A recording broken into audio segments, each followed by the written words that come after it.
Hello, everybody. Hello.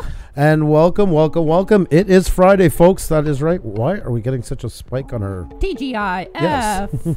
It's Friday. You talk. I gotta just check my... Well, hello, everybody.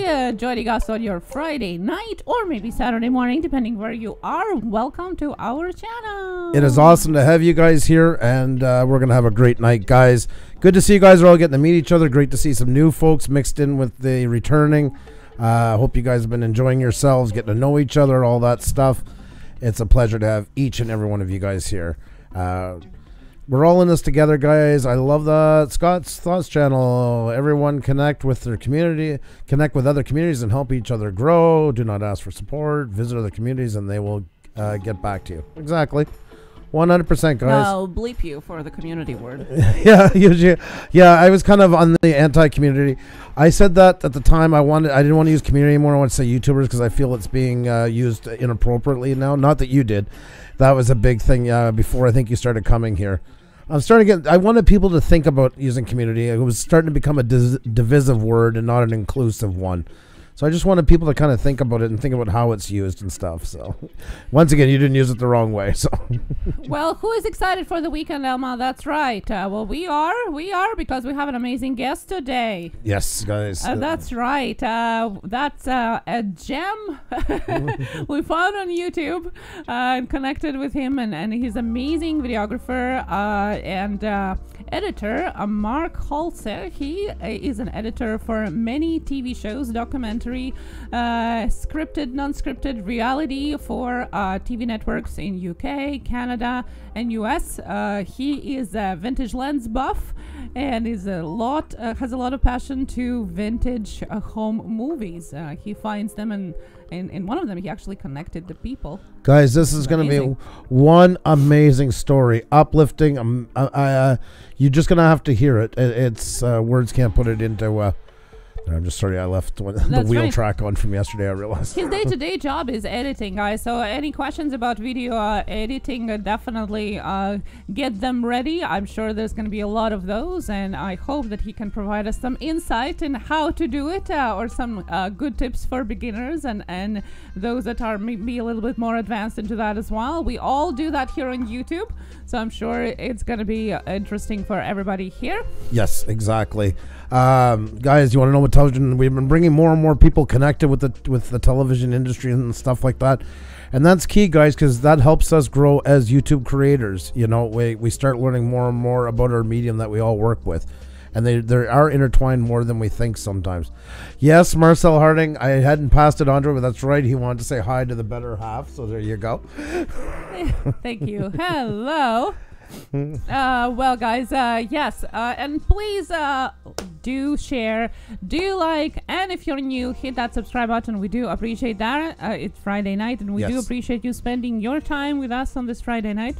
It's a little bit cold here in Canada. Yeah, it's cooling back off. It's very hot in Australia. They're hitting some heat records while we are hitting some cold records this week, and weather craziness, as we were showing that yesterday. I want to say big hi to Riley Brock.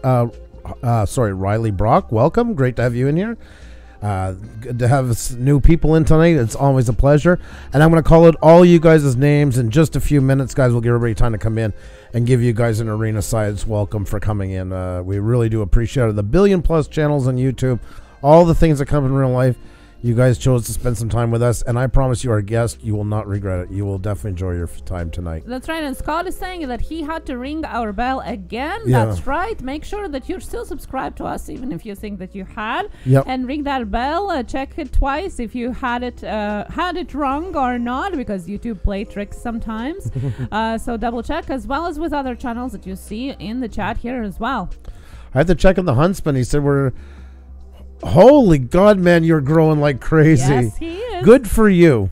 Good for you. He is amazing. That's a channel that is unique, that is niched, and has a completely different approach to growing, and it's growing successfully. Like a bad weed in a good way. That's right. Congratulations to you, man. You're killing it. We're really, really proud for you. Keep up the amazing work. You're an inspiration, buddy.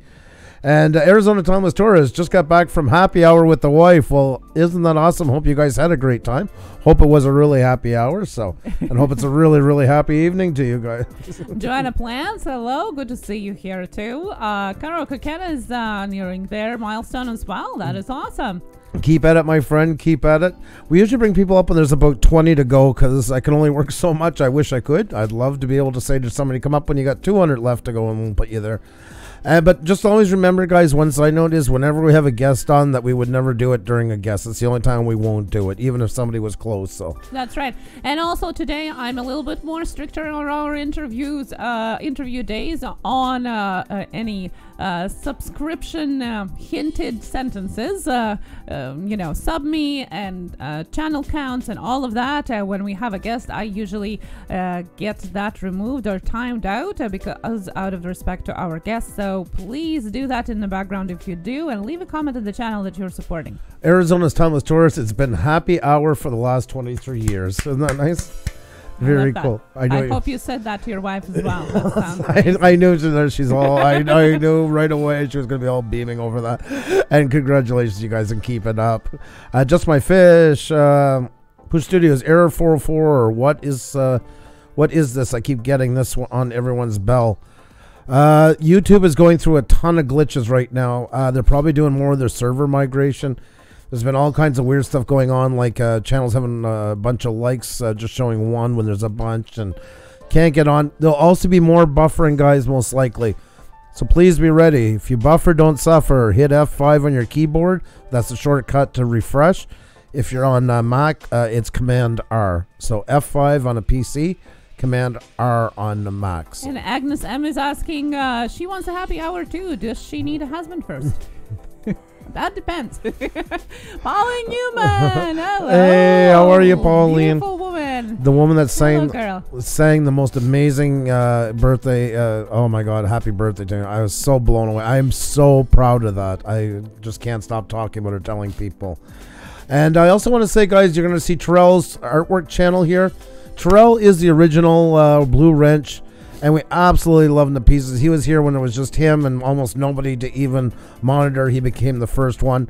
So if you see Terrell's artwork channel, please show him some love. He never asked for anything, and he's been, well, we couldn't have done any of this without him. He's been that good to us. So that's right. The Huntsman, when has YouTube not had a glitch? Oh yeah, exactly. You read my mind. Just par for the course of being on this platform.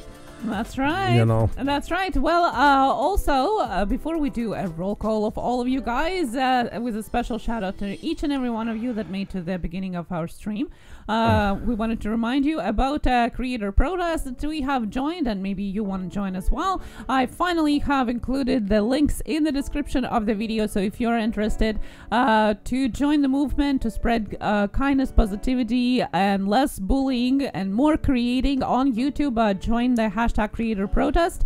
Let's remove the dislikes and try YouTube to prompt to review their policy on likes and dislikes. Go on the link that I will provide in the chat or in the video description. Check out the video, and if you want to join, please do. We already did, and lots of other creators did as well. The more of us are there, the more they are gonna listen, and maybe we can make it happen all together. We're all in this together, guys, and it might not be you today, but it could be you tomorrow. It is one of the last tactics really left for bullying on here, and that's why almost no social medias left have the dislike button or anything similar.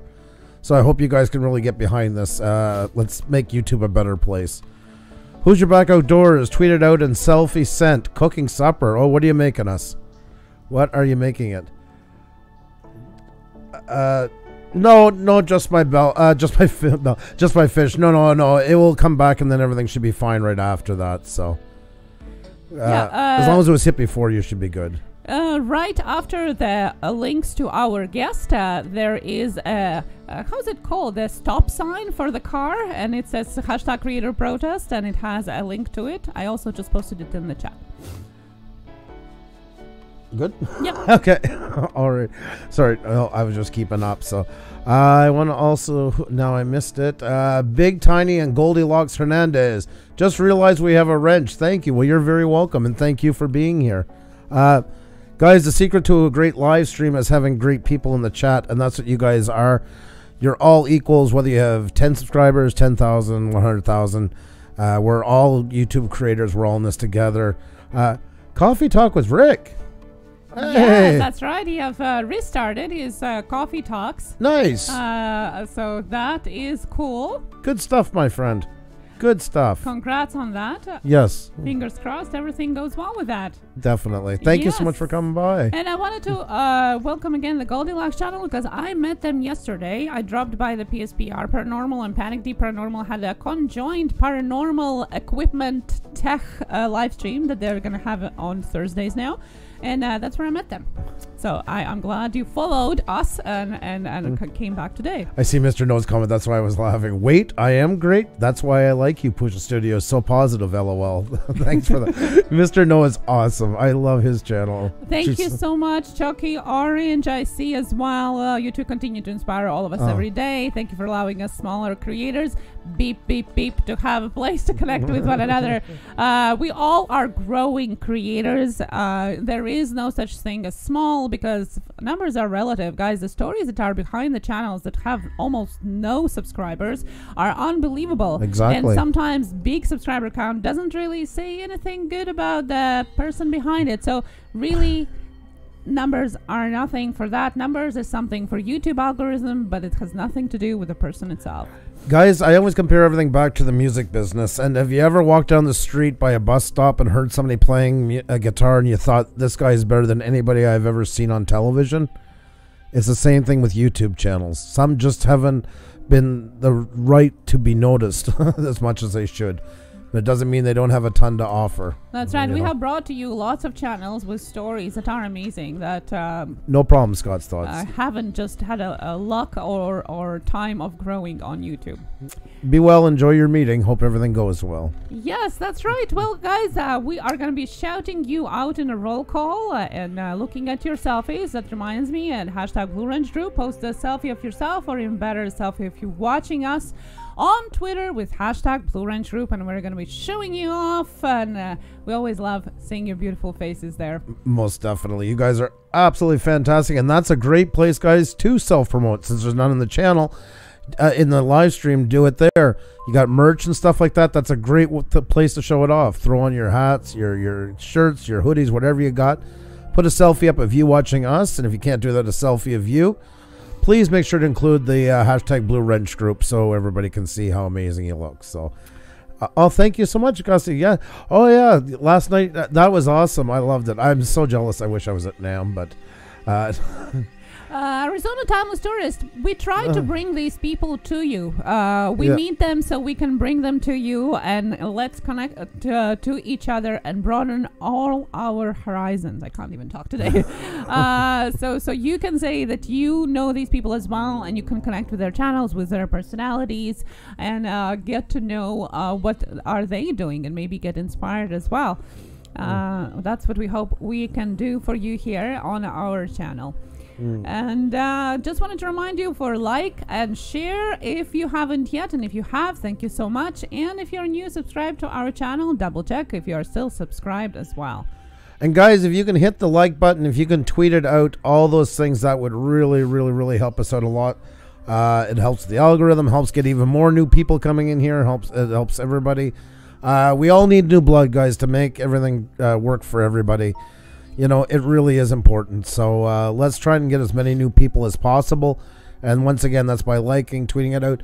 And if you're new here and you like what we're doing, you can see everything that we're up to.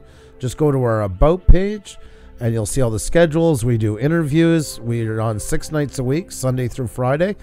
We're on at 7 p.m. Eastern every night except for Thursday, which is at 1 p.m. We do our European edition of Shoutouts. My wife's from Eastern Europe originally, so it just seems to come naturally. And we also have Tech Talk Tuesday, guys, which is really one of our favorite days of the week, where we all hang out on Tuesday for 3 hours and brainstorm YouTube, ask questions, big or small, shooting, editing, tags, you name it. Juliet Miranda's in here. How are you? Good to see you, Juliet. How are you doing tonight? Awesome to see you. Yes. Hope you and Dave are doing well. Also see Joey, who asked us to wait for him. He's on the way home. Oh, Hey, how are you? Sorry. PMD Entertainment joining us as well. Hello, guys. Good to see you all joining us. Thank you so much. Polyvlogger. Oh, that's amazing. Get to the farm sales. I mean, without you, who would know Polyvlogger had 17 chickens? 17. Yeah, that's right. Yeah, that's right. Did you know he was a drummer? We always get to the bottom of the case. I want to say hi to Brian on Box. Great to see you. Great to see my friend. And Bouncer Slab. Good evening, everyone. I'm sorry I haven't been chatting lately. I was dealing with my slowly passing away fur baby of over 19 years. Oh, I'm so sorry. He passed away this afternoon at home with us. I am so sorry to hear that. And, you know, losing is never easy. And a pet is just as much a part of the family. So, yeah. Hearts go out to you guys. And glad at least you had those 19 years together. I know that doesn't probably mean much right now, but hopefully in time it will. So, yes. You know. Hugs to you. Well, I see some new channels joining us as well. Yes, this is great. That is amazing, guys. We love that. We love that. Hopefully, you get to know everybody here in the chat. It's a very welcoming group here. There we go. Welcoming people. Crankbait Chris, and who else do we got here? We got a couple. Wow, this is nice, guys. This is great. It's good to have you in here. Who's Rebecca D is cooking chili. Oh my god. I love chili. I love chili. Tootsie Rule congratulates Redman Paranormal, who got to their 2000. Awesome. The busy man, Mammy as well. There you go. Gave you a Recycle Dude is in. Hello. Hey, buddy. How are you? Good to see you. Hope everything's going well with your mom and everything else and that. You know, you've been really occupied the last couple of days, so lots of thoughts out to you, and it's amazing to see you in here. His karaoke thing he's got going is just the most amazing. It really is. I love it. I think it's so cool. Should call in. Yeah. By the way, there was a comment on your travel mag that you shouldn't be hiding alcoholic drinks in the travel mag. I wish. I didn't have to go get my son tonight. He went on a skiing trip after school, so I got to go pick him up tonight right after the live stream. Yes. Otherwise, I just might consider that. Yes, and my stupid motherly talk of the week nervousness is like, oh my god, it's so icy there now. He'll be fine. He'll be fine. No need to thank Recycle Dude. No need to thank for that. I mean every word that I just said. But you're very, very welcome. Sorry, guys. Oh, I know. Bouncer Sub, yes, especially for the kids. It's hard. All our hugs to you and the kids. Thank you so much for popping in, though. Okay. Well, what do you think? Is it time for a roll call? Yes, it is. It is time to call out. Okay, I'll pass this over to you, this stuff. Yes, that's right. And, this is going to be a cue for you guys to like and share if you haven't yet and put your selfie out there. # Blue Ridge Group. Oh no, who's your back outdoors? No way, my oldest daughter went skiing this evening as well. Interesting. Yeah, interesting. It wouldn't be so far away. 3:25:57. How was the weather? Yes, it was icy. All that water turned into ice. All the water that we showed you yesterday, that all turned into ice, so it was a skating rink. Alrighty, guys, it is time to say hi, and we're going to do an arena-style welcome because you guys are amazing and you deserve it. Thank you so much for being here once again on the billion-plus channels, everything that comes through life, and you guys chose to spend some time with us. We are absolutely honored. So I want to say a big hi to Yak Stream Fishing, Tootsie Rolling Stone Travels, The Busy Man Mammy, The Huntsman, Terrell's Artwork Channel, Talk of the Week, TCTV, SoCal Okie, Riley Finchfield Food Reviews, Riley Brock, Redmond Paranormal, Recycle Dude, Rebranding Me, Rebel Rocker, Ralph Barton, Precision Angling, PM PD Entertainment, Pauline Newman, Patricia Sprinkles, Papa Roams Outdoors, Orton Images, Nerdy Treasures, My Family Garden, Mr. No, Miss Loveth, Mind for Combat, Matt Cook, Oregon, Marcel Harding, Little Llama Laura, La Case, Kubas Dubas 2.0, Kids TV Plus, Ken Chua, KB211, Just My Fish, Juliet Miranda, one of the top 200 podcasters, guys, on YouTube, on iTunes. She is awesome and a past guest. Joyce McGuire, John Klopp, Joanne Plans, Jason NG, Jakey Jacks, Immortal Hourglass, Who's Your Back Outdoors, Hoisher Fishing. Oh my God, I'm so sorry if I butchered it. I'm horrible at names, but it's great to have you here.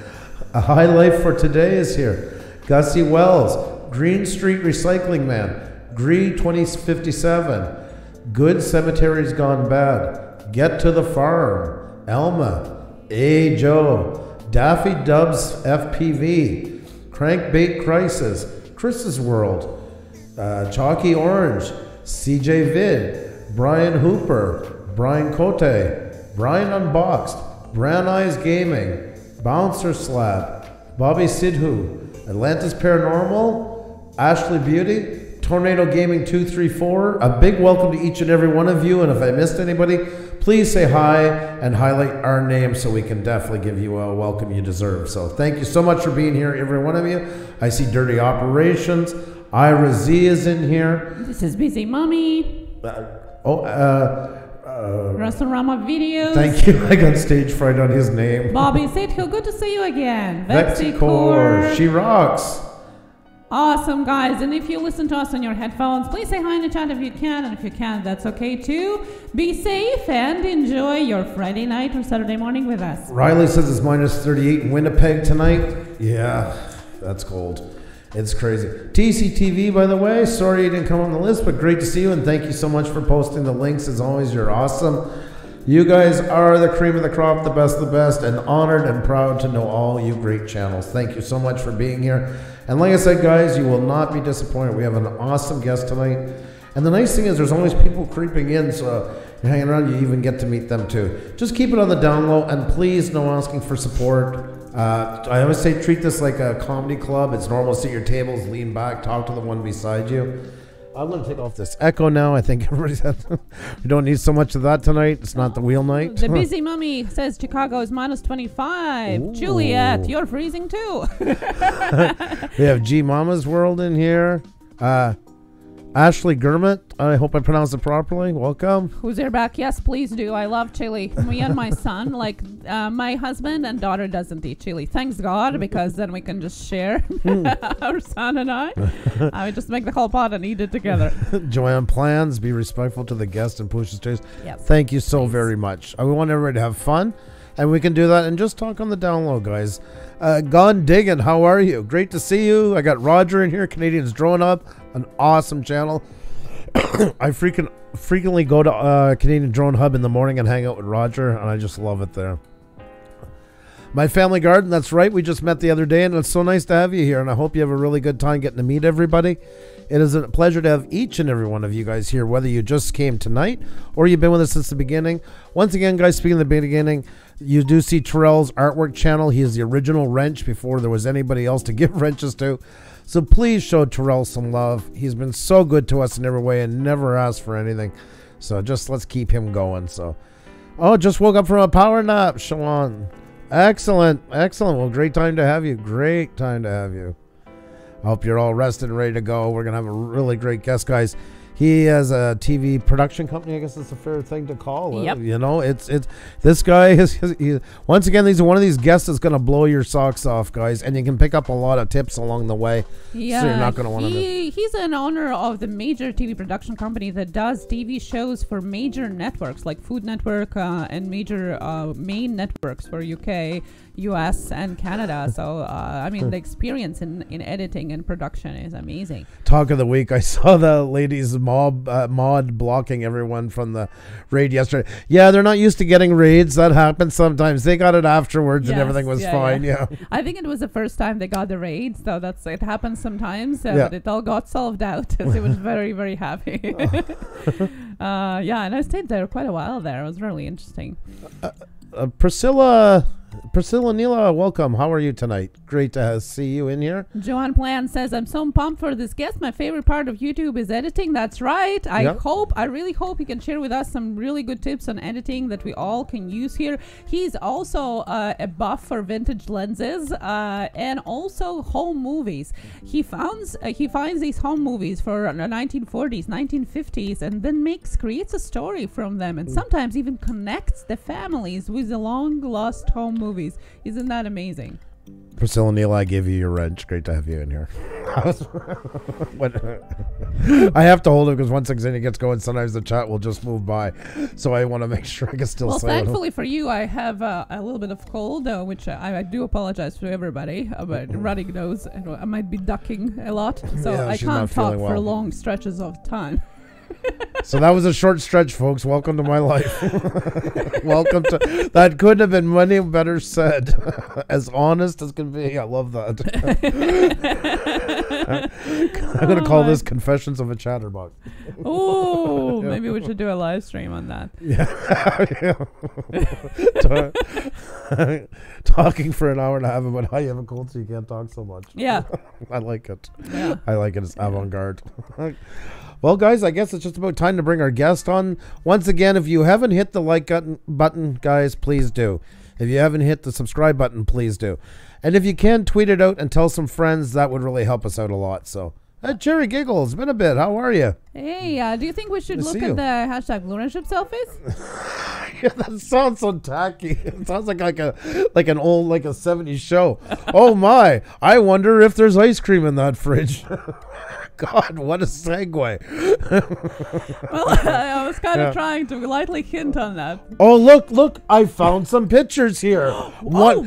I wonder what they say. Wow, it's Who's There, Mark Holtze. He's a really cool guy and watches us, and I like him a lot. Oh, I will definitely have to check him out. I can't do this anymore. God help me. Who's your back, OD? Looking fine, my man. Looking fine, my man. Good to How see. can I get Joy my Stewart's picture in the on house. Twitter Great if to I see would you. love to. You know already. We've been posting the link for months. Razzle Rama. Why can't you put that space in your name and your channel like you do here, and then I wouldn't get all the stage fright? We've had people change their name before because we kept screwing it up. Yes, that's not a good thing. This is unreal, though. Man, you take amazing photos. Yes. Works of art really are unbelievable. So good to have you back. Camaro time. Hello. Hey, how are you, buddy? Good to see you. Great to have you in the chat. Great to have you in the chat. That looks freaking awesome, my friend. Arizona Timeless Tourist that is so. Wow. I love it. I absolutely love it. Thank you so very much. And I heard it, yeah, because I'm horrible forgetting. Little Llama Laura from all the way across the pond who always gets those selfies in. Thank you so very much. I love it. Good Cell Life, how are you? Great to see you in here. What a pleasure to have all you guys in here. Guys, we've got a really great guest coming up in just a minute, so you're not going to want to miss out. And it's not too late, guys, to put up your selfies. We'll check back a little later. Love seeing you guys. Life Tips with Miss D. Always take such a great selfie. Come and join us and grow with YouTube channel, big or small. We love them all. Happy Friday. Love Pusa. Love Blue Wrench Group, Pusa Studios. Thank you so very much. Love it. I absolutely love it. Honored, guys, that you guys always take the time to do that. And once again, if you have merch or stuff like that, don't be shy. It's a good time to put it on and let everybody see what you got going on. Let's see here. So I'm going to pass it over to Xenia and let her... Ashley, welcome to our channel. Yes, you can also add your selfie there. You don't have to post face if you don't want to reveal your faces, guys. I'm gonna be also very creative to that as well. There have been different versions of selfies there, and we can put it on Twitter with the hashtag Lawrence Group. Highlight for today. You sent it right here. Here you go. Here is the link, and also included is the hashtag to use as well. Oh, Four Walls Music, you made it. Excellent. Great. We're just about to bring on our guest. A pleasure to have you here. There's a wrench for you as well. Oh, we also already got a new one. Oh, David the producer, thank you for tweeting it out, my friend. That's the other half of Juliet Miranda, an awesome couple. Love them, and they're just amazing. So, Becky loves Japan. Hey, nice to see you. This is a new channel. Cool. Very cool. Let me get up. Oh, you did already. Perfect. So you got a wrench. Great to go. So once again, guys, it's time to bring on our guests. But if you haven't already, please like the stream. Please tweet out the stream so we can get lots of people in here to enjoy this amazing guest, and you guys get to meet them as well. It's a win-win for everybody. And also, if you're new here, please hit the subscribe button. We'd love to show you all the other things that we do. So off to you, hon, and I will get him set up. Are you sure? I'm sure. I am sure. You're going to move your mug so he doesn't. Well, now he's going to see only me. CrimsonGen.tv, hello. Nathan likes drums. Good to see you, too. Eileen, hello. Say cheese. Yes, that's right. Good to see you all, guys. Please share, guys and girls, please share and like if you can. And if you haven't subscribed to our channel, please do and ring the bell so you know when we are on next. By the way, we are on here 6 times a week from Sunday to Friday at 7 p.m. Eastern, with exception for Thursdays when we're on at 1 p.m. Eastern. And I hope you can check all of it out. All our playlists are featured on our homepage, our Tuesday Tech Talk, our interviews, season 2 going on, and of course our shout out game nights as well. Crimson Studio, hello. CrimsonGen.tv, hello. Really, Crimson? How are you? Um, Great to see you. Hope everything is doing well. It's nice to have you joining. I'm just making sure everything is good here for to bring on our guest in a moment. So, without further... And David, the producer, has its own channel. It's about time you get in here. I haven't been able to give you a wrench. Did you give a wrench yet? Yes. Okay. Yes, ma'am. Yes, ma'am. Oh, my God, David. Thank you so much. Alrighty, guys. Without further ado, I want to welcome our guest. Let me get him set up here, and we'll be ready to go. How are you doing tonight, my friend? Great to see you, and welcome. How are you? Oh, we can't hear you. How are you, Mark? We can't hear you. Yeah. Can you hear us? Can you hear us? No. No, we can't hear you. Okay, well, while the guys are trying to fix that out, I'm going to tell you a little bit about our guest while they're trying to sort that out. I don't know.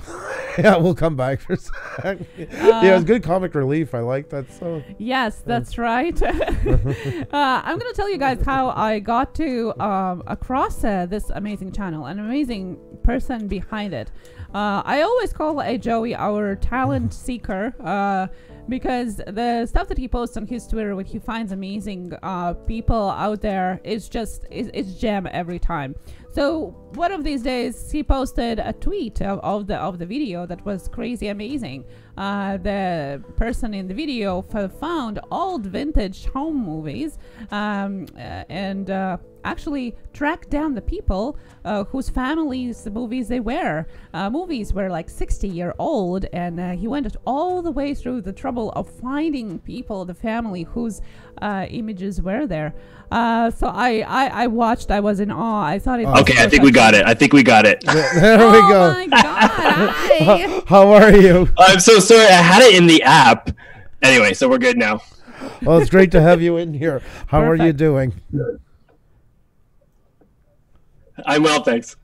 Excellent. And I don't know. Do you still have our live stream running, or is it paused? Oh, you know what it is? I think that's what it is. I'm getting echo from the feedback. Yeah, that will probably fix it for you. Yeah, I will keep an eye on the chat, so don't worry about the YouTube live stream. Just watch us on It's running, yeah. I'm just going to close it. Here it is. Thank you. That's it. This is like the basic rules for the radio. There we go. There we go. Can you hear us now? I can hear you guys now. And we're there we gone. go. Oh, there we go. Is this good? Yes.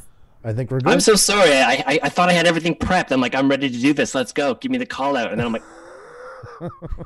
all right, we're good. We're good now. We're all good. We're sailing. No problem. It's great to have you in here tonight, by the way. Thank you so much for coming. Oh, thanks for having me on, guys. I really appreciate it. This is super exciting for me. Well, you got an awesome channel. We were just telling everybody while we were waiting for you to get the sound thing. We were just saying, and when Xenia first found you, and she come over, she's like, you have to see this thing. And right off the bat, we're going to get back to all you do in a minute. But man, I was so blown away with the movies and getting in contact with those people. Like I was breathless watching it. I don't say that very often. Yeah, it's weird. Well, thank you very much. It's weird with the whole like film stuff, because like initially it was something that I found in my parents' basement after my grandmother had passed away. So that was my last living grandparent. And then I was going through my parents' basement and I found the reels. Like I have them all here. They're just like, this is a portion of them. So like I just was going through the basement and then they were all packaged in this box.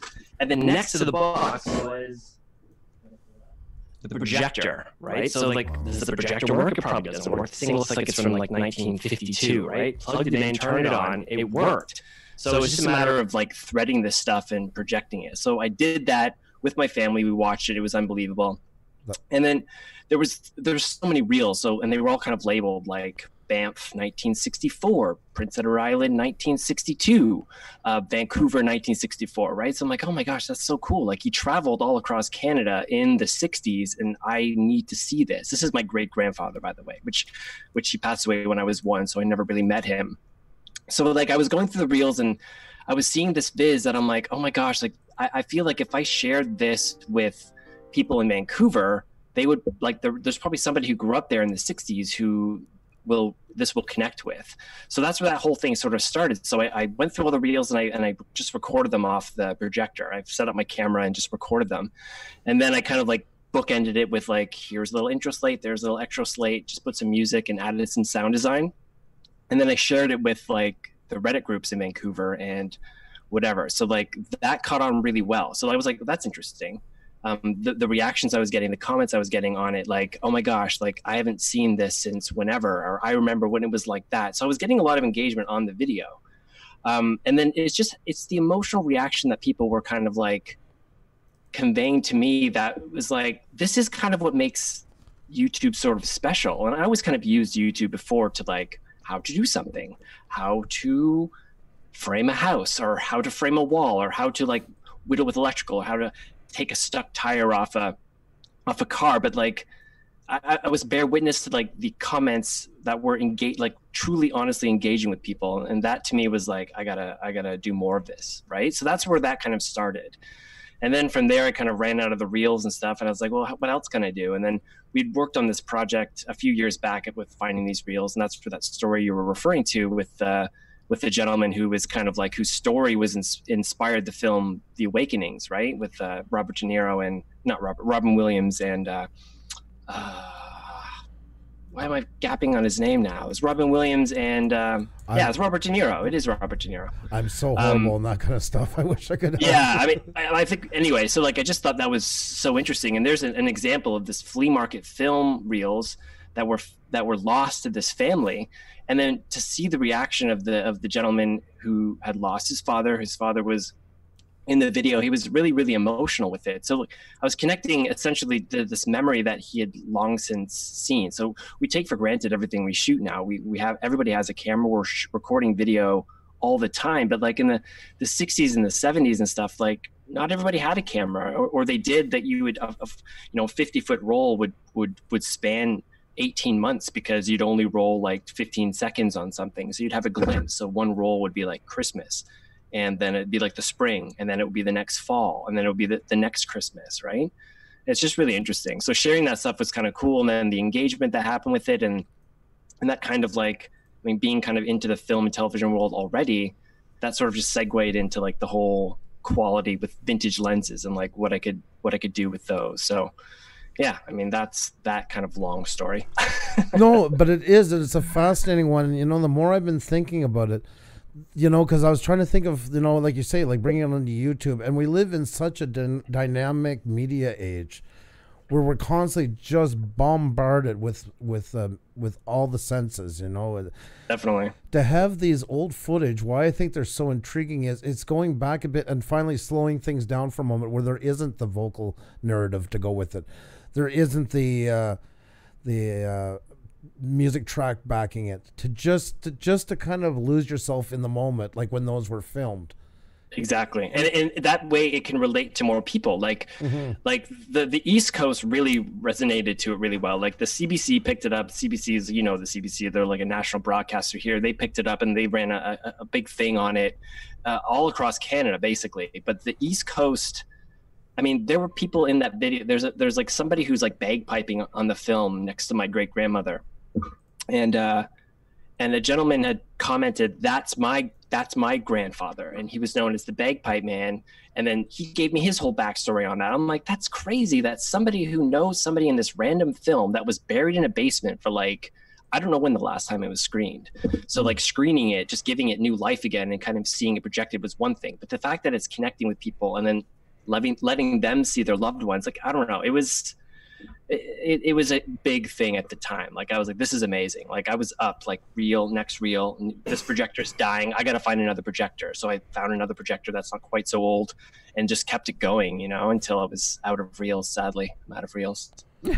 I wish there was more. But apparently, as more after watching your video, I was kind of digging into more how do people find these when they don't have them as their own home videos, and apparently there's a lot of just in the old flea markets. Like there's tons of them on eBay. There's tons of them just sold, but they're unnamed and they're just there, and it's a whole history of families, you know.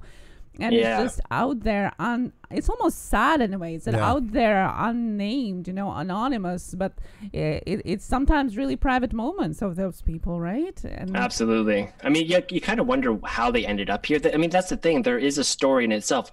Is the story worthy of everybody seeing? Not necessarily, but does it connect? Like just, I mean, that's something we were working on was like, it was kind of like this is something that we could possibly follow through with, but then like ultimately the family's like, we don't want to do a whole thing on it. We're like, okay, that's totally fine. Here's your films. It was amazing to meet you, and we're glad we were able to connect you, because it was just, here's a roll, reel of a bunch of films for $8 at the flea market in New York City, and there's a name on it, Bruce so and so. There's a date on it, so like, digging through, trying to find the family and then calling the family and then even having them like, what is this? Like, how could you have films of my family? How? So like there was a moment where he switched from like, what the heck is this, to like genuine curiosity, right? So I don't know, it's interesting. It's all kind of comes back to like what we do here is we're even YouTubers or filmmakers. It's all about story. And the thing with story is, there is a compelling story in seemingly the most mundane things. It's just a matter of like finding the angle and how to best tell it, right? And it's unbelievable because you're giving your spin on somebody else's story, and I don't mean that in a bad way. I mean, you have to interpret what they were feeling, and then also a way to kind of portray it. Every time we edit, we're taking the story to a new direction. Yeah, absolutely. And then do you find that challenging sometimes, like to keep the integrity of the original story, but also make it meaningful to somebody who's not emotionally connected to these people or these, It's weird. There is definitely a challenge there, because you always ask yourself, like in the grander scheme of things, whether it be if I'm cutting, we do a lot of documentary series. So like a lot of that stuff, it's people who are dealing with actual events that they lived through that they're retelling. A lot of them are very, very, very, very, very emotional. And it's like, they're telling you the story and they're doing it willingly. And it's like, there is something, it's a sensibility or something. I'm not sure what it is, but I mean, it's part of, I guess, getting to a level. It's just being sensitive to what that story is and how to best obviously tell it without being exploitive or keeping it classy. Essentially, you want to maintain you want to give the family credit or just do the best you can in terms of that. So a lot of that has to do with just kind of like, I mean, I interpret it as I'll watch something and I'm watching it. And then eventually I kind of get ideas like that speak to me, right? So it's like, here's an angle we can take on it. And then you try that, and then it may or may not work. And then you have to modify. It's an iterative process. No matter what we do when we first start, it's always very different by the time, the best way to tell the story. And you kind of have to be receptive to that. Like, this isn't the best way to tell the story, or maybe we should move that there. And then all of a sudden it just lands a bit more, because there is that balance of, do we just go chronologically, or do we do we do it in the most dramatic way possible? And it's a matter of looking at the same thing a bunch of different ways, right? That's definitely a challenge for sure. Well, you do an awesome job at it. I mean, it's I caught myself kind of going through them. It was I remember one time my cousin, when I was younger, he got a hold of his father's slide reels. You know, he had some 8mm. And one night I went with my dad. They didn't interest me at first. I just went because it was my father going. I think it was like 7. But now looking back at these, it kind of reminds me of that time of sitting there, a couple of these guys all sitting around looking, you know, at these, and they all knew the people in them, you know, or trying to figure out who is this one and who is that one.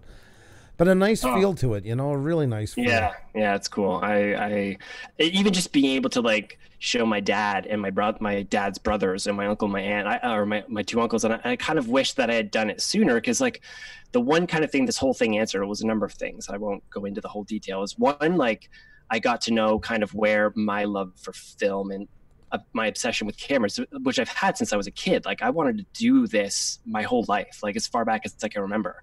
And then seeing my great grandfather, who would like in the 1960s rolled on so much film, kind of like he had an eye for it. Like he loved it too. And my grandfather has all, like, that's my first lens. Like this is the first vintage lens I adapted. And I was like, this is his lens, my grandfather's. And I'm like, I want to shoot photos that this photo shot my parents' wedding. You know, it's like, now I can shoot my daughter with it. Right. Yeah. So like that, there's that connection there, but like it told me a lot more, even just going through the whole, like the family reels. It just gave me a bit more of my own history. And I was able to reconnect my dad and my uncles with their childhood. And funny enough, like my mom's side of the family, I found all her reels. Like I have parallel story, if I wanted to do something, of my mom and my dad before they met. Like I have them, I think, going to senior prom together. I haven't seen that reel yet. It's on one of the very tiny reels, which take forever to load. But I don't know, like that's my own personal journey. I'm not going to broadcast that or whatever, but like it's amazing the doors that it opened, right? That's why I'm like, you guys should do this. Like if you have home movies, show them to people who haven't seen them in a long time, or look at them yourself because you may learn something, right? That's awesome. It really is. It's a great story. And I was thinking once again, because you really gave me something to think about. And I don't know if that was what you were hoping for or shooting for, but I definitely got to say with me. And I've watched a lot of movies about, a lot of documentaries about prisons and stuff. And you see the parts where the unmarked graves outside the prison. Yeah. And I was thinking, you know, it came back to me about your videos. Some of these ones, it's almost like you brought them back from like an unmarked grave and gave them a name. If that makes any sense. You know, they have an identity again. And it's weird because, like, if you're looking at, I mean, there's VHS is one format, but there is something about 8mm film. Yes. It's unbelievable, especially when you project it. I mean, when you watch it on screen, you don't see the colors and the texture. I was blown away at how bright everything looked, how clear everything was, and then seeing them move. So, like, seeing the way people smile and moved in that very silent way with the reel kind of rolling on in the background, that's all you hear. So like the soundtrack is yours to interpret. So whatever you're thinking is valid, because nobody's telling you when you're watching these things what to think. It's just the images, right? Which when you mute a movie and you kind of watch images, then you start to realize like how powerful images are, and you can take that on to like the film and TV world and YouTube world, and how important, you know, images we see and how we interpret them and how we use them in our stories are, right? Well, it's so saturated, like, you know, like the color, you know, it would be a huge faux pas today to use, like, you know, in the broadcasting world, it's so far out of the spectrum.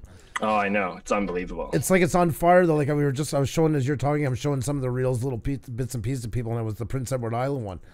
I mean, the sun's on fire, you know, and that warmth into it. Yeah. You know? You couldn't recreate you can recreate it digitally, but you can't recreate that warmth of it. You know, no, exactly. I mean, the one thing I love, well, it's a number of things I love about it, but like it looks to me, because it looks like, probably just because the way media has portrayed it as I've been growing up. Like I'm not old enough to live in the era of 8mm film, but like it looks like a memory. Like, you know, when you reflect back on something and you imagine it, you don't see it as crystal and true HD the way we see it with our modern cameras. You know, it's not perfect and full HD and 4K. It's sort of distorted and weird. You know, it's impressionistic almost, and like that's kind of what that is. It leaves a lot to the imagination, but it gives you enough detail that you're like, I get it, you know? That is such a good point, and it is. It's like a memory bubble. It Yes. really is. And that's the great thing, is it brings the nostalgia into it. It really hits it home with what the time period was. Absolutely, yeah. And it's like it's one that I wasn't alive for.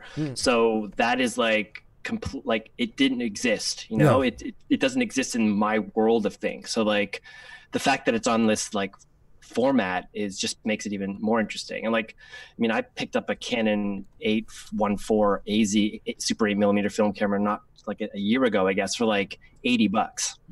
That thing's in pristine condition. I don't do enough. Like, I'm kind of precious with it. I'm like, if I'm going to shoot film, I want it to be for something that's like a project that needs it. You know, I don't want to just do it for the sake of doing it. It needs to be sort of motivated, but I want to do more of it. It's there. It's coming. Oh, I love that. And what must be nice when it ignites your passion in something like this, and because of you said it so much, I keep thinking now, you're right, like this memory bubble and the attachment to it. It's so different from the mediums we work into. Absolutely. It's tangible, and you have old video, black and white from years ago, and you know that kind of what do you call it? It's not, you know, got that reddish tint to it. I can't believe I do all this and I can't even think of the sepia, like kind of. Yeah. But it's when you look at that, it's neat to see an old period, but it's old. It's just kind of, it doesn't have the feeling like this. You know, it's people walking overly fast. Yeah. It's got the tinted colors, not really much reality exactly. You know, the old spin hand crank. You know, and I mean, it's a feat for its time. I'm not knocking where they were. But here's where they really captured the golden age of the warmth of the world. And, you know, and it was a simpler time. It's a bit not naive. It's very simplistic in its way. You know? There's a webpage I saw a while ago. Some colorist, like he retouches photos.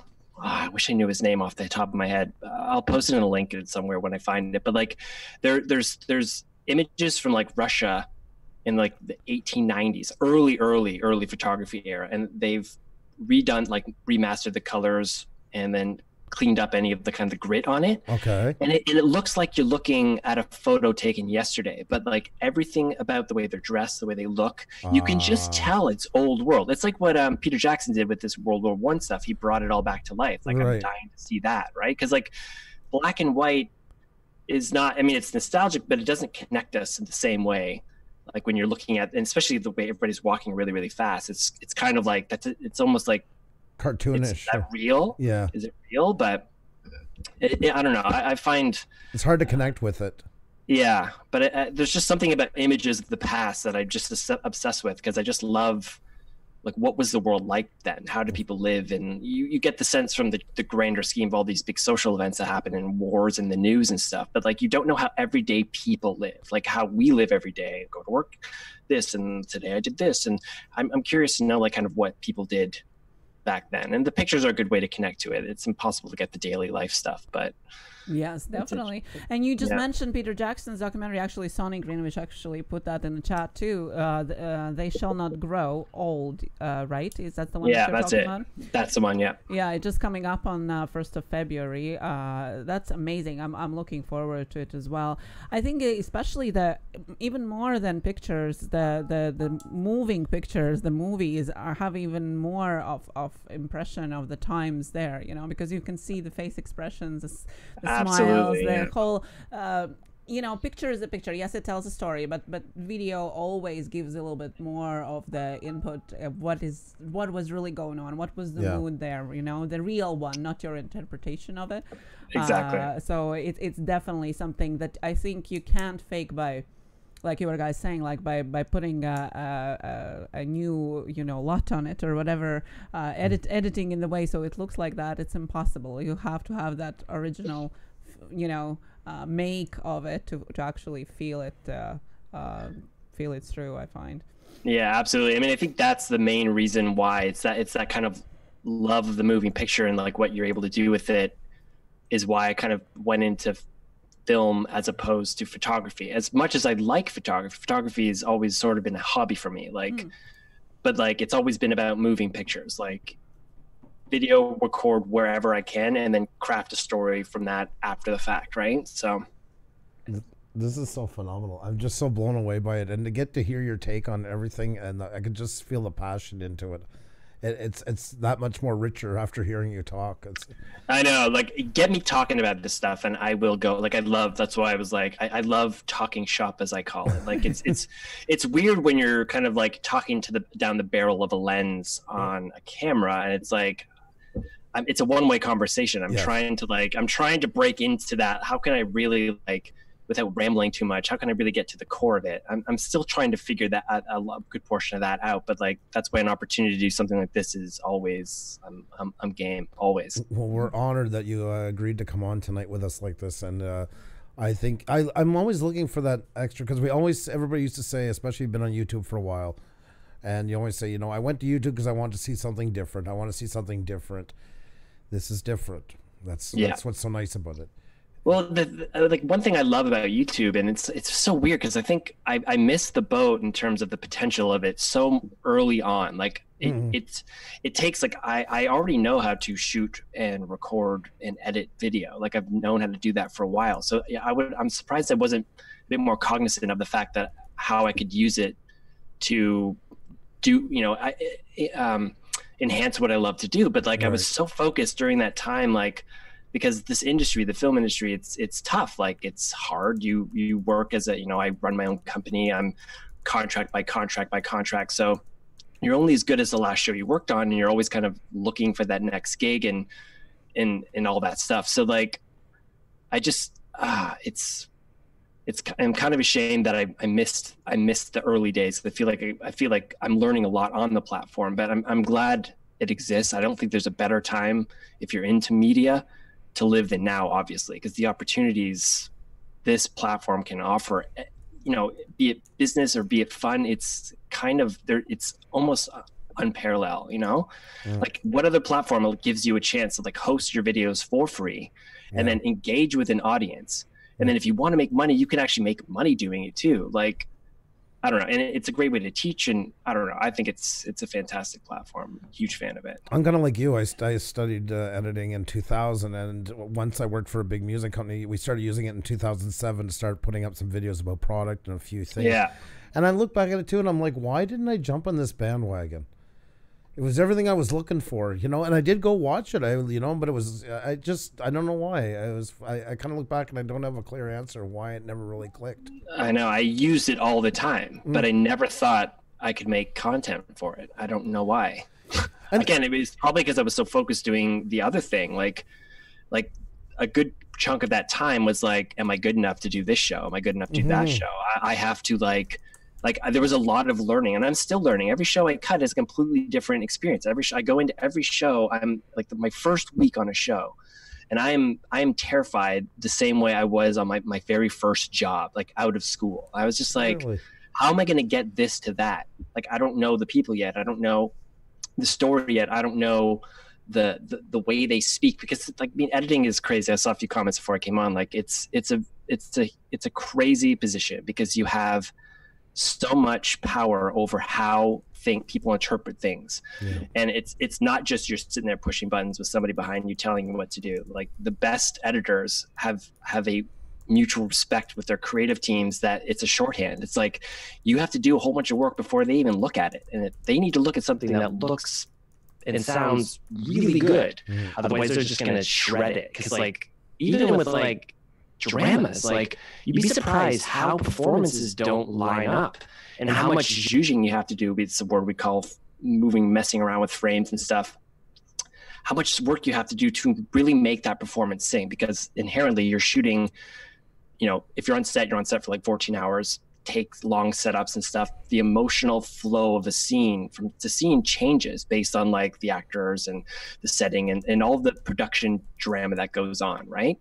So to actually make this moment connect with that moment, it's crazy how finite like it is. Like, you have to do a lot of work to like really make it sing, as we call it. You know, it's working, but is it great?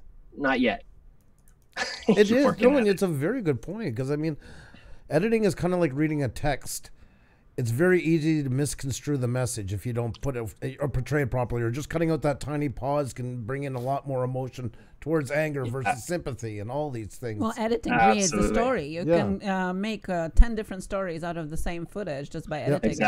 Exactly. And is this the best way to tell the story? And is that the best image I should use to convey that? Or should I hold on it a bit longer? It really depends, like, what you're cutting to, right? Like, ultimately they say, you know, story is king, and that is fundamentally what you're aiming to achieve.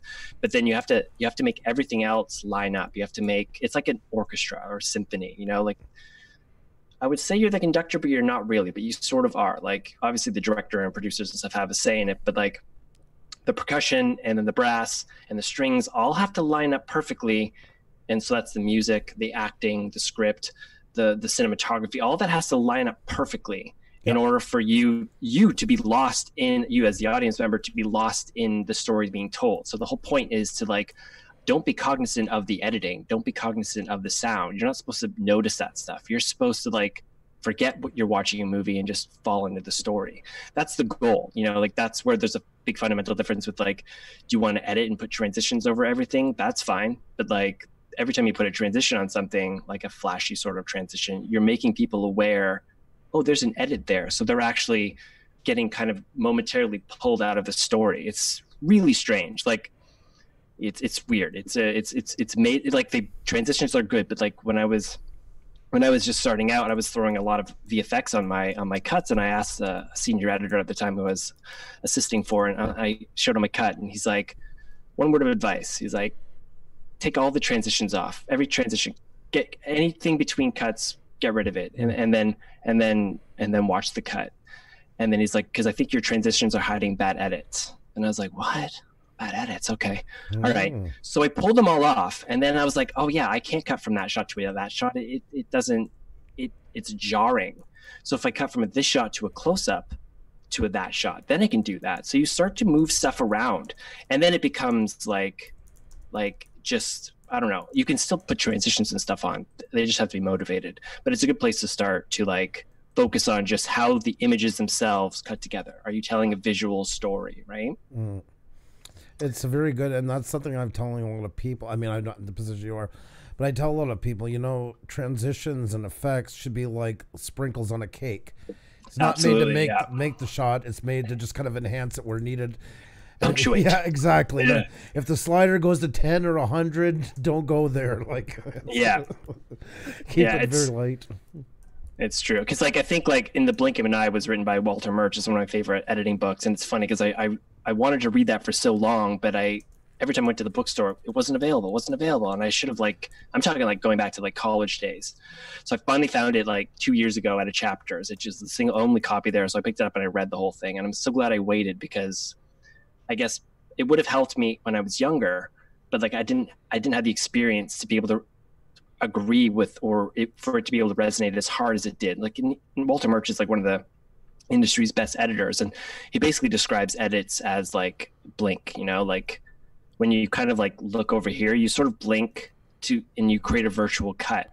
Right. And he kind of articulated that whole, you know, you want to keep people engaged in the story, right? You want to keep people, second they're aware of an edit or something, that's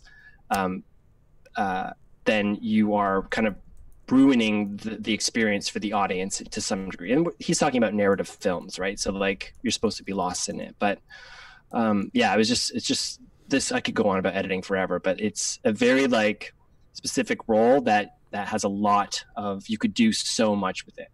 Wow. It's an art form all in itself. And then now today, with so many people editing because of YouTube, and people are all at different degrees of it. And I think once people get into it, the ones that really want to go somewhere with it quickly learn what kind of an art form it really is. Yeah. And there's I mean, I think the best thing to do, I think, if you want to, like one of the best things to do is learn how to edit, because, like, if you know how to edit, you already kind of, it'll help you on set with how you tell a story. You're like, we can go from here to here to here. We don't need all of this stuff, you know? And if you're shooting, especially, like, you know what kind of shots cut together and what kind of coverage you need, because you're sitting in the edit like, oh, I wish I had grabbed a shot of this. Yes. Because I could cover that with it, right? So it definitely helps. Like, and obviously you only get better the more you do it, definitely. So And it is a lot of practice, and it's a lot of work into it too. And I mean, you don't have to have the biggest program in the world. You learn on, it's editing is editing in its truest form. Yeah, I mean, that's a big reason why I talk about the transitions and stuff is like that takes a bit more work. You can buy presets and stuff like that, but like you can just do straight cuts and tell a pretty compelling story, and you can do that on any piece of editing software. If you just want to edit because you want to produce YouTube videos, you don't actually be an editor, then that's a great place to go. And then you can start adding the stuff as you get a bit better. But you don't need fancy editing gear to do straight cuts, Mm-hmm. Like Saving Private Ryan was cut on a Steenbeck, like a Steenbeck film editor, reel to reel. Like those guys were cutting and splicing film together. Like that the opening scene on Saving Private Ryan, like there was like 50 cameras running on that. Like how did you cut that on a Steenbeck? It blows me away. Give me a digital editing for sure. How'd you do that? What do you use for editing yourself? It's weird because like I guess the majority of the work that I cut on, it's Avid Media Composer, and we don't get a say. Like that's just the production houses, that post-production places that these places hire. They use Avid, and then the online and the audio mix and all that stuff are all familiar with that workflow. Right. I think Final Cut Pro 7 was a pretty big deal back before they updated to like Final Cut Pro 10, which like the whole pro market just lost their minds over. It was pretty like, it was shocking actually, even just how they responded to it. But then, I mean, I use Premiere to cut my just my YouTube stuff, because part of me is like, I need to like learn this program, because like I don't want to not be able to take a job because I don't know how to use a program. Like I didn't know how to use Avid when I took my first Avid job. We touched on it in school a bit at when I was at film school, but like to cut something, I didn't know. I was like, yeah, I know Avid, sure. Oh my god, this, because it's such a backwards program to learn. It's completely counterintuitive, but like, I mean, I just had to learn it as I went, and thankfully the trial under fire worked for me, and now it's like I'm lightning fast with it. So I touched it in 2000, and I think that was in school, and that was the last time I ever touched an Avid. It is like the opposite of everything, it seems like, because we were doing Adobe Premiere and then Avid, and most programs there's some commonality between the two, and man, those two. Well, exactly, because I think my mom was she was like a tech consultant, so she would bring home these computers that were loaded with software back in like 97, 98. So I would shoot, like I brought this old camera, like I would shoot my like mountain biking videos on this thing, and then I had a capture card on that computer, and I would actually cut in like the first version of Adobe Premiere. Jeez. So that was my first touch on editing before like we went like tape to tape stuff at high school. But I was cutting on like Premiere 1.0, so like I had the basic gist of it down. But then I came back. It's funny because then I hadn't touched Premiere, like we didn't touch it in school. It was all Final Cut and Avid. And then I just loaded in, like, I think I got CS5 just before they went full subscription. I bought CS5, right? It's like, I don't want to pay subscription. I just want to buy the last copy. But I never really used it. And then I updated, and I was like, I'm going to start using Premiere again. And it was like just coming full circle. It's interesting. It's come a long way. Like, I'm really impressed with that program. So it is. It's for me, it was just because of the Adobe Suite, and I was doing a lot of multimedia, so everything running together. So it just it was at work. I was the hard-headed one that didn't want to work on Mac at the time, so I was I was the holdout that they were always cursing at because I had to buy a PC That's for funny. me. So, well, we used to argue a lot in school, and I don't really now. It doesn't matter much, but I used to tell them, I'm like, you guys always say you're the liberal arts, the most liberal, but you use the most the most conservative machine going. You're not allowed to try this. Back then you couldn't get shareware for anything. I know, but it's weird though. Back then Macs were known, like that was their thing. They were the creative. I mean, I was PC up until like I was building because my mom would hand me parts. I'd build computers, right? Like and so PCs were what I had used. And then when I graduated school, one of the big things I did was I went to film school. I graduated. I had a job in the advertising world, so I was just their in-house editor. So, which was a great 9-to-5 sort of salary position that taught me how much to bill for. So I was able to take that knowledge and apply it to sort of a side business I did. So that summer, after my last year of school, I bought. I brought it here too, just because I wanted to show it. I love that. The XL1. Ooh. Yeah, so this thing was like Wow. $6,000. I still have the receipt for it. I was like going through my old boxes. I still have the receipt for this thing. So I bought this, and I bought the G4 tower, which is like the Mac tower. Right. And Oh, yes, yes. And then my internship I did at this commercial post house, and they were testing out Final Cut Pro, and I was teaching all the editors how to use it there, and they were like, we're not going to use this. So they gave me the license. So I had Final Cut Pro, I had a camera, and I had a computer. So I'm like, I can make videos for people. So it's basically because I dropped a whole bunch of my summer savings on $10,000 worth of gear, which I don't recommend. Don't do it unless you are really sure that this is what you want to do. So I was just like, called and got people. Do you want a video made? Does your business want a video made? Do you want a video? Like, it was so not professional the way like I see like these guys doing it now, but like not a lot of people were doing it then. So like people were like, sure, yeah, I'd love it. So I took everything. I recorded horse shows. I shot dance recitals. I did everything just to make money doing it, right? Because this to me is like, this is my living. This is what I want to do. Right. I got my 9-to-5 job, but like I need to do more. I don't want to just edit for the agency and like do their stuff. I want to shoot my stuff, and I want to cut my own stuff and kind of deal with clients. So there was a whole learnings on the side there. And eventually like my two worlds were like, I was doing freelance, and then I got different jobs in the edit world. And then finally I was just like, I'm going to give it all and go full freelance. But then that's when I went into like television, like proper, like network television stuff. Right. Because it's a full freelance world. There's no full-time jobs in the creative positions in that world. So you're basically, you or your company is hired to cut a show for X amount of time for a production company, and they're commissioned by the broadcaster, like Nat Geo, Discovery. Netflix is doing a lot of stuff now, and everybody wants to do stuff for Netflix. So like that's how that goes. So that during that time I was like, okay, I have no time to do both. Like, right. I'm just gonna focus on that, right? But it must have been an exciting time when you got into that, because I mean, at that time, that was kind of the goal. You would think for most was to get like into the television world. And I mean, there was like the advertising, the commercial world at the time, which is kind of going through a phase. At the time, a lot of the editors who were cutting commercials were older. They were partners in their big production houses or post-production facilities, and like, it was like the golden era of advertising. Like, these guys made huge money, and like, it was nuts.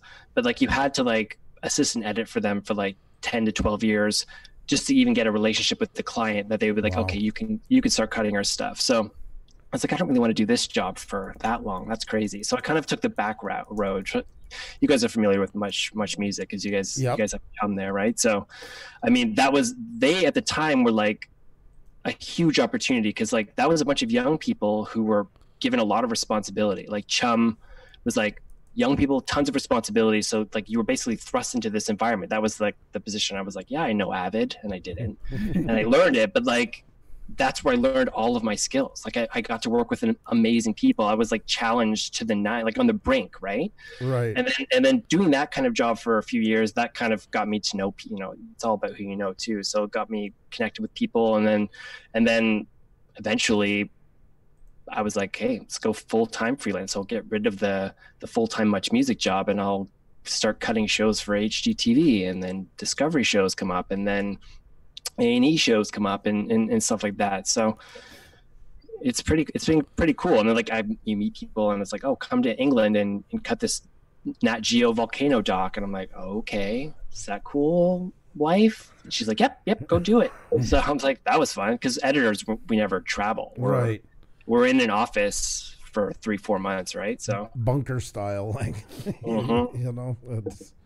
Exactly. I was just looking too. I wanted to ask you, because I said I edited episode 3 of the first season and co-edited part 1 of the second season of Gangsterland Undercover. Oh yeah, Gangland Undercover. Yeah, that was a great show. Yeah, that was a fun show. Yeah, I got to cut 1 episode of that, the first season, and then the I guess episode 3, and then episode 1 and the second season.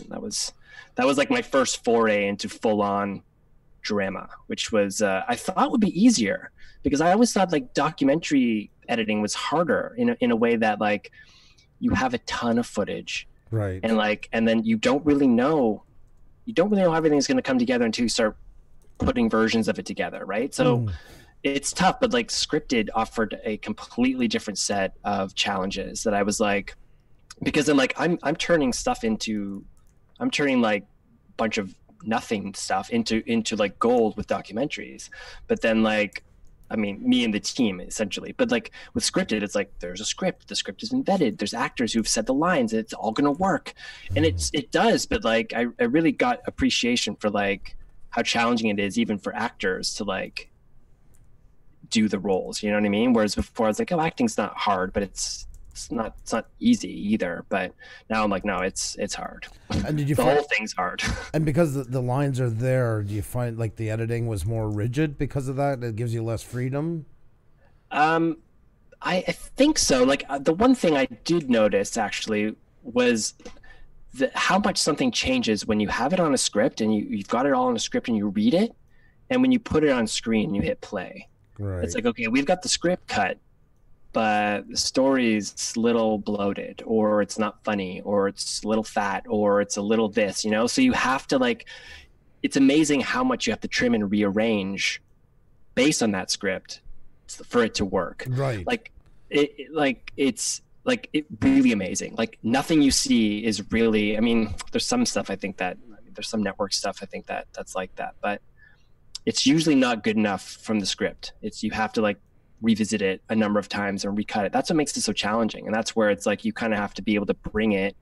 If you are an editor, you can't just be relying on what the director's saying, you know, like you get 2 weeks to put together an editor's cut, then the director will watch it and then they'll give you notes.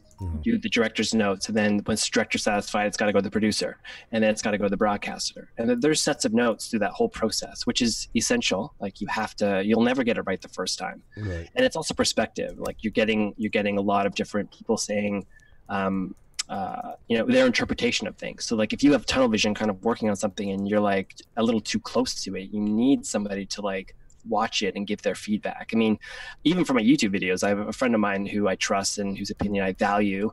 I always get him to watch that. Did you learn something? Is this working? And I take suggestion from him where I can, you know, because it's like, even if I've been doing this for so long, I never get to see my own work for the very, very first time. So I want to make sure that what I'm doing, even if it's for YouTube, like I don't want to undermine YouTube, but like I want it to be good. You know, I want it to be informative. I want it to add value to people. Like the worst thing you can do is waste somebody's time. If they're going to sit there and hit play on your video and it's like, why am I watching this? You've wasted their time essentially. Like they're letting you into their living room. It's a very intimate thing to be watched. Right. So I think like that you can take that ethic and work it through like from YouTube and straight up to like the highest level of like feature film stuff, you know?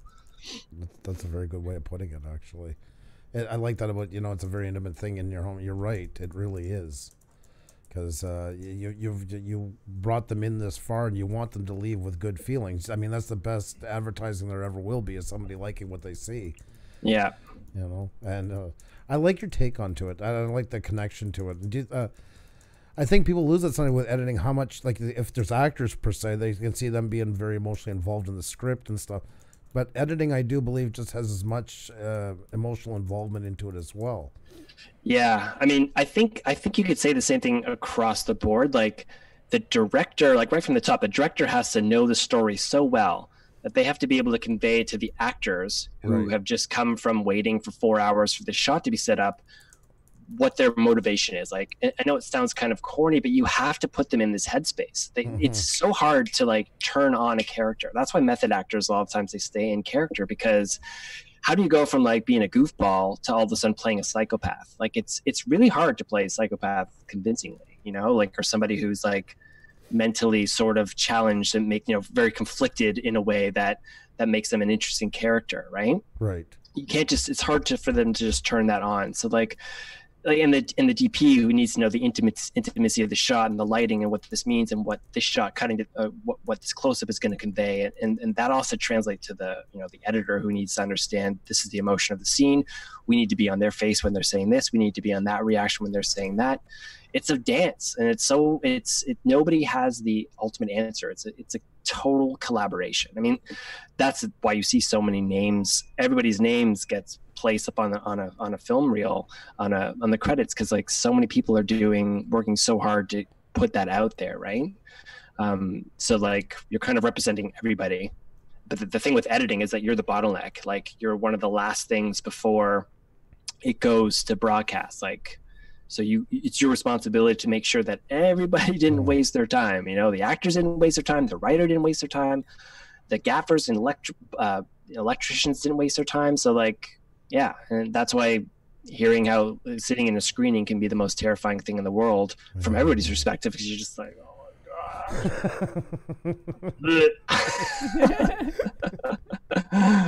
and the money's not as much, but I mean, a lot of YouTubers feel the same way when they put something out, you know. It's and with a YouTuber, it's kind of all on you, so there's nobody to blame or nobody to pat in the back, you know. Exactly. I mean, that's why I think, I mean, the thing with YouTube too, it's like there's a lot of talk about the hate that goes out there and stuff, and it's like hate is hate. Like no matter what, if you're going to get somebody, like there's critical feedback, and like I'm of the impression that critical feedback is essential. Like if somebody doesn't like a video, I would just prefer that they just obviously articulate what it is they don't like about it. Like your information was bad for this reason. I disagree with this point, whatever. Your editing stinks, whatever.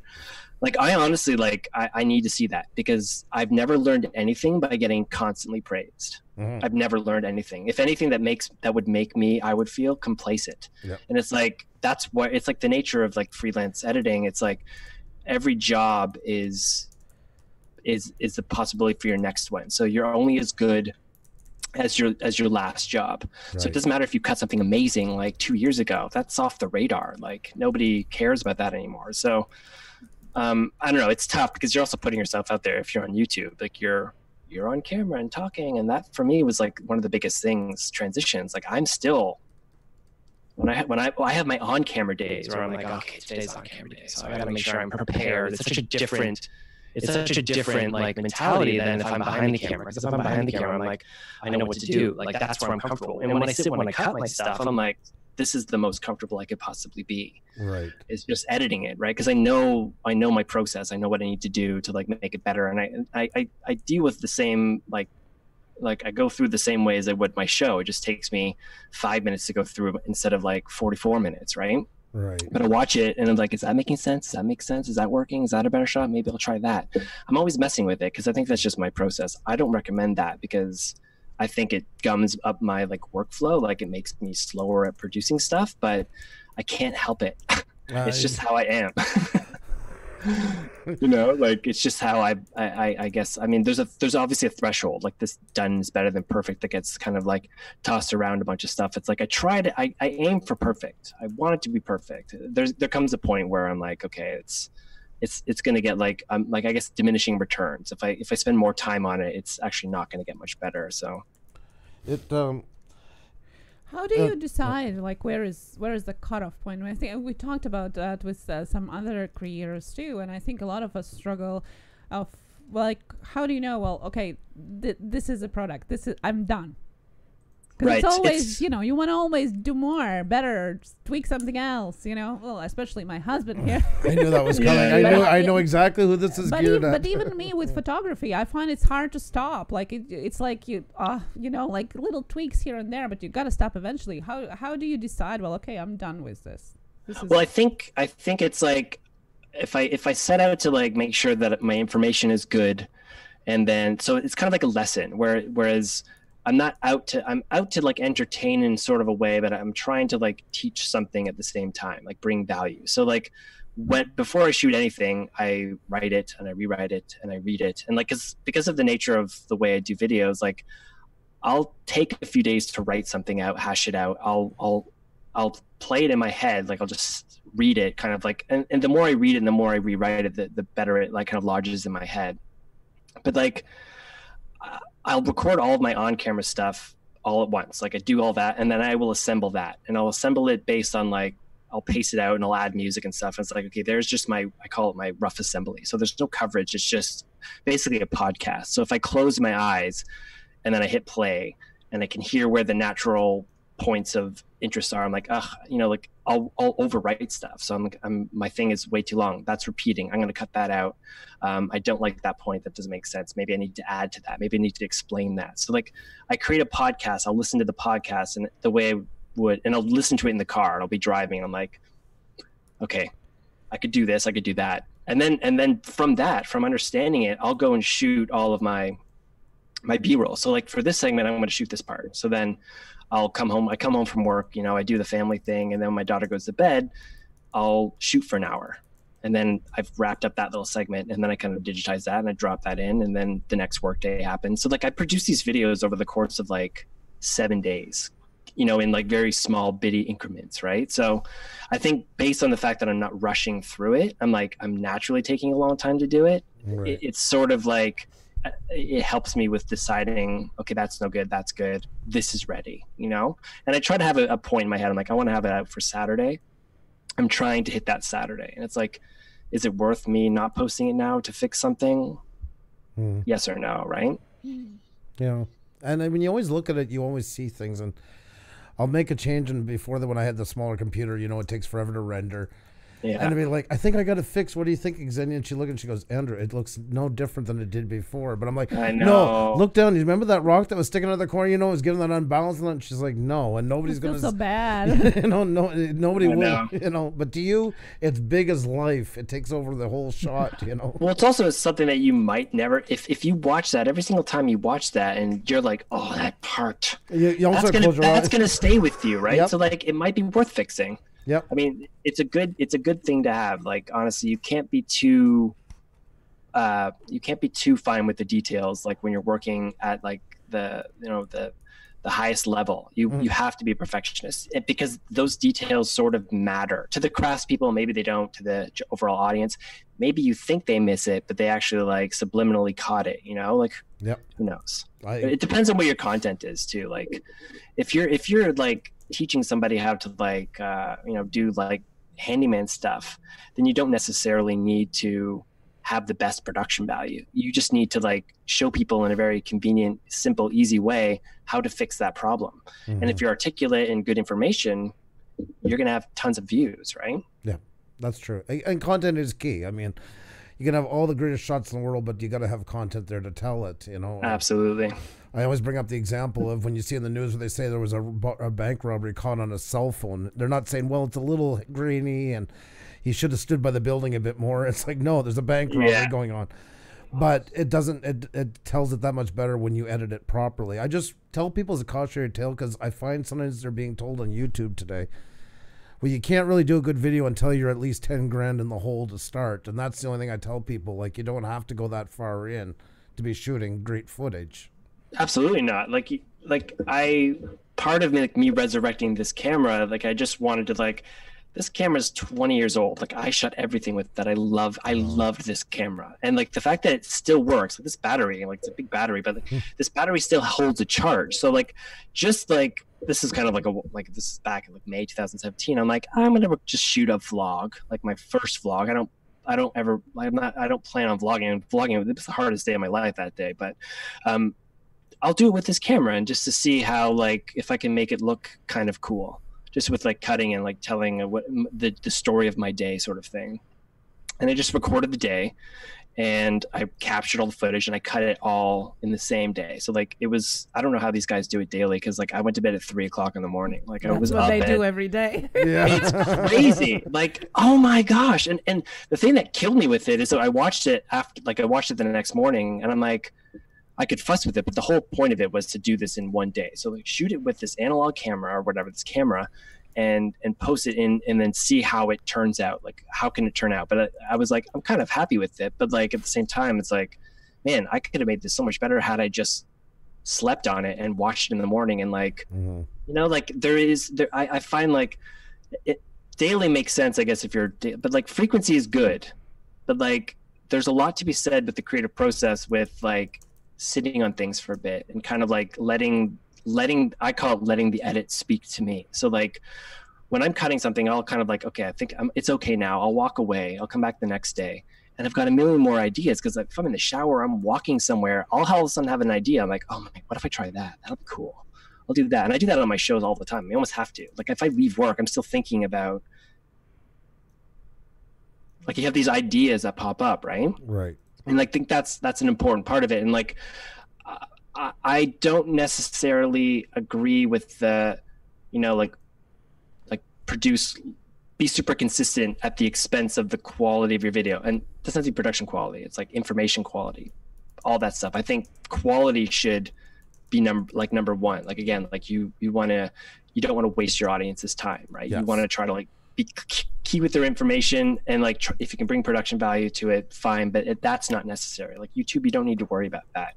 Obviously you should sound decent, and like, I think audio is probably the most important part, but I think a lot can be said with just sitting on an idea and developing it a bit, and like even experimenting with it a bit, because it's a good way to like develop your own style. It's a good way to like learn and grow as a storyteller too. And if you're producing videos, like even if you're just doing tutorials, you're still telling a story. There's still a process there, right? So we had that kind of discussion because we went to a friend's in Coalburg, Ontario for New Year's. So that, you know, that famous drive up the 401 where you got tons of time to talk. And Jenny and I are sitting there, the kids are asleep in the car. And I was posing this question to her, and we got talking about it for a good hour or more. Said like Peter McKinnon, who I love, I think he's phenomenal, brought a whole new level. That guy could take changing the toilet paper roll and shoot in a way that'd be 30 seconds of nothing but epic. But I also, like, I bring to point is, unless it's low light, could he do pretty much everything he's shooting right now on one of the more expensive point and shoots, or on, like, say an S9, and get pretty much the same quality shots as he's getting with carrying around, you know, the gargantuan camera? Is it more just because now it's become like this, the new in thing to hold the big camera? Is it so needed as they make it look, or do you think they could get away with doing the same quality except for low light? You can absolutely do the same quality. The thing with Peter's footage is that he's using like I'm not discrediting this in any way. He's like 120 frames per second. It's slow motion. So the one nice thing with shooting in slow motion, he doesn't use gimbals or anything. He just hand holds it, right? So the one nice thing with doing that is like you're slowing the footage down to like 20% of what it is. So like if you get 3 seconds of a nice move doing this with the camera, then you've got 3 seconds you can use. So then that's why like 120p is so nice. It makes everything sort of look epic, and then you can have nice dolly cinematic sort of shots without having to have a $500 gimbal. You can just like use your technique and like get in that way. Yeah.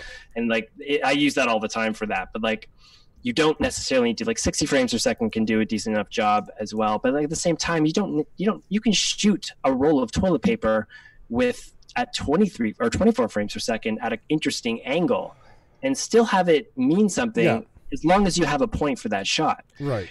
So, and you can do that with this camera. You can do that with this camera. You don't need a $6,000 1DX, right? Yeah. And the reason why I like vintage lenses so much is that these are the best for low light. Like if you because they're fast, like all these SLR lenses, this is an 85. It goes down to f1.8. So it's a full frame 85 millimeter. And it's a 1.8. So if you shoot this, 1.8 is a wider aperture. Can I illustrate that? You guys already know what aperture is, but maybe go ahead, but please, So like, if I can do that, hold on, if I can get it there. The aperture will close. I can't do it. I can't do it. Anyway, so like it lets in more light, and then what more light does on the sensor, like just the properties that it takes, is it creates that shallow depth of field.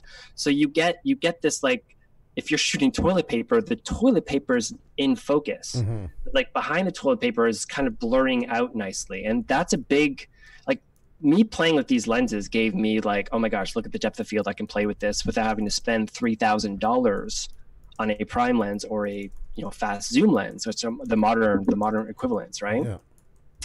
So like you could do this. I mean, that's the main reason why I feel like these are so valuable, is because they give everybody the opportunity to shoot with lenses that can give them really interesting images, like not just character and stuff. You can actually get the properties of a fast lens. Like normal lenses are like f4, and you don't get much depth of field with f4. It depends on how far away your background is, but like if you're shooting at f2.8 or wider, like f2, f1.8, f1.4, oh man, like everything sort of just looks cinematic in the YouTube defined sense, just by opening that up. And he does that. If you watch a lot of his stuff, it's open. Yeah. He's shooting wide open, and he's got that shallow depth of field, and then you combine that with 120p and color grading and all that other stuff, it looks good. Yeah.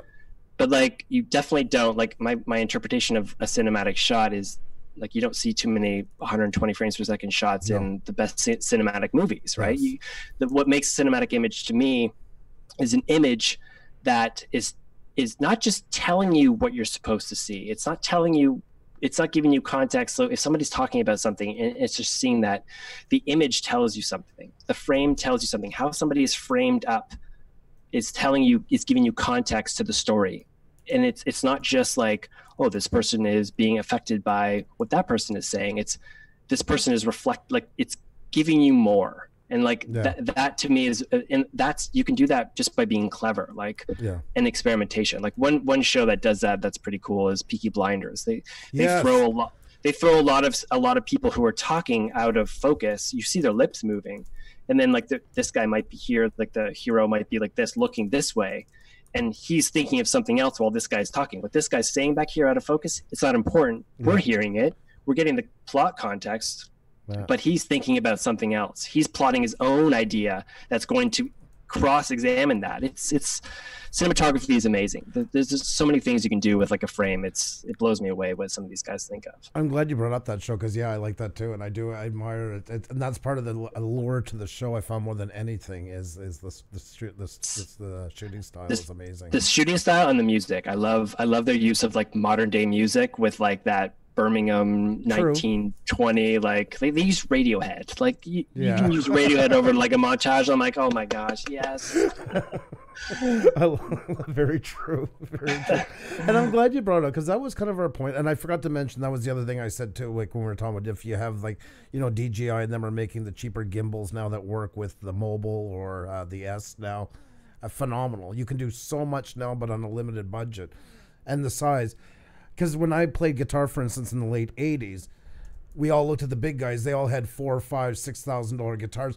And it feels a bit like that with the cameras now. And I'm not picking on Peter because I know what the lens. Yeah, no. Yeah. But, we're seeing all the big YouTubers, it's either Black Magic cameras, oh, I just bought 2 of them, and they're up like 27 grand for the small and the...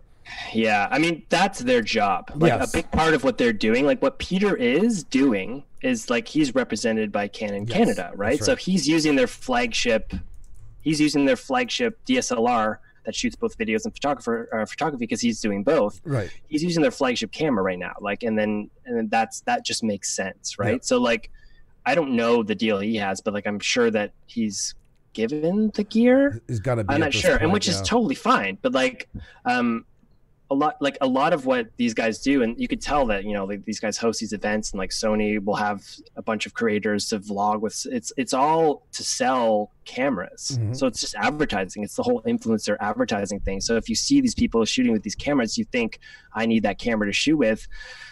And part of what I'm trying to do, like part of what I'm even doing with this vintage lens stuff, is I saw people commenting, I can't afford that $3,000 telephoto lens. So I'm like, they're prime lenses. Like I use these on professional shoots. Like this right here, for example, this is a modded for cinematography.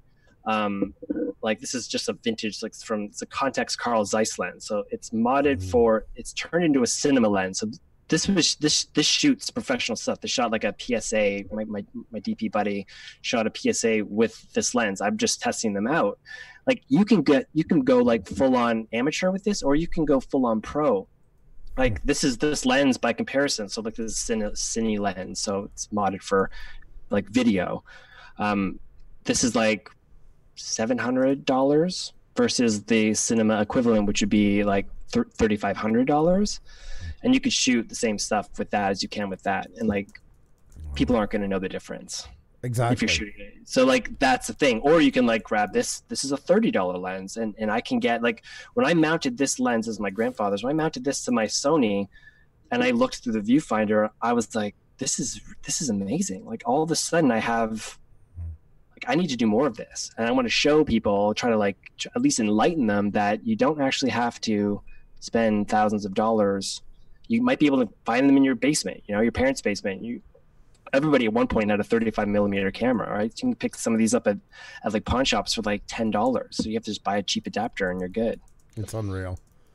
It really is. And that's a great message. I'm so glad you're passing that on to everybody so they can hear that as well. You know, because you don't, that's the biggest thing is you don't, a lot of people are into YouTube right now. It's kind of become like the gold rush.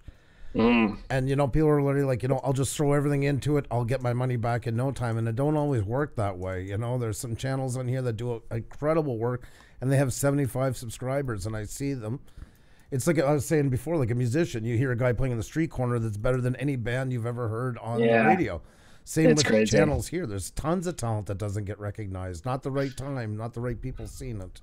Well, that's the one flaw with YouTube is that it's basically run by a computer who's like going based on metrics that the engineer has told them, like, this is the only way we can gauge content. Like, they have to have a way because there's so many people watching and there's so many videos being uploaded. Like, I don't even know how they would do it. I don't know a better way for them to do it. It's just it comes with the territory, I think, where it's like if you look at like broadcasters, they have a target market, they've commissioned a show, they know their audience. It's a very different, like if we're making something for a broadcaster, we know where its end goal is. If you're making something for YouTube and we know it's going to be promoted for the broadcaster and we know it's going to be seen by people, for YouTube, you don't know if people are going to see it because like if you're a new channel, especially, that's why I think like it's really, I don't think it's a good idea to focus on numbers. It's really hard not to. I mean, I'm sure that everybody's like looking at their app all the time. Like, I mean, you have to do it, and this is super cliche to say, but you have to do it because you like doing it.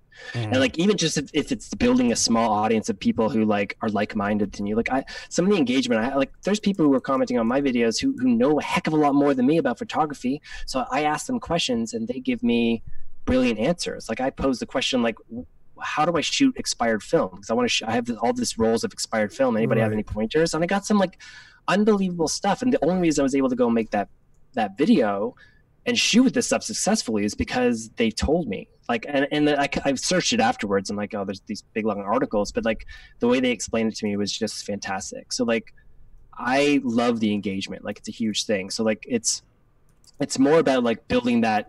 Think of it as a club. Like if you're producing content that you think that you love and that people will find value in, eventually people will find you. You have to like show them that you can't just give them value once. You have to be able to like develop a bit of a pattern with it. It's like, if you've shown me value and you've taught me something 3 times in a row, I'm going to subscribe, right? Well, that's why I think it's the best way to do it, I think, is to do it organically too, because then you actually have people who want to watch your stuff as opposed to like feeling obligated to, right? And it is a hard line to walk because with YouTube, you're everything, like we were saying a while ago. You're the director as well, the producer. You have to go out and get, you do a lot of hats here under one roof. Oh my gosh, yeah. And if there's, sorry, go ahead. No, I was just going to say like that's where I love doing it, because like it's teaching me so much. Like it's a different medium, different audience attention span. Like the thumbnail and the titling itself is like, will have me baffled. I'm like, what am I going to do for a thumbnail? I don't know if it's a good thumbnail. Is that a good thumbnail? Like that's like marketing, the marketing aspect. I don't know the marketing aspect. I know the shooting and like I can vet content, even the writing aspect. If I'm writing my idea down, like I want to make sure normally I'm handed a script. I don't go through the blank page phase where I'm like, how do I start this? What am I going to do?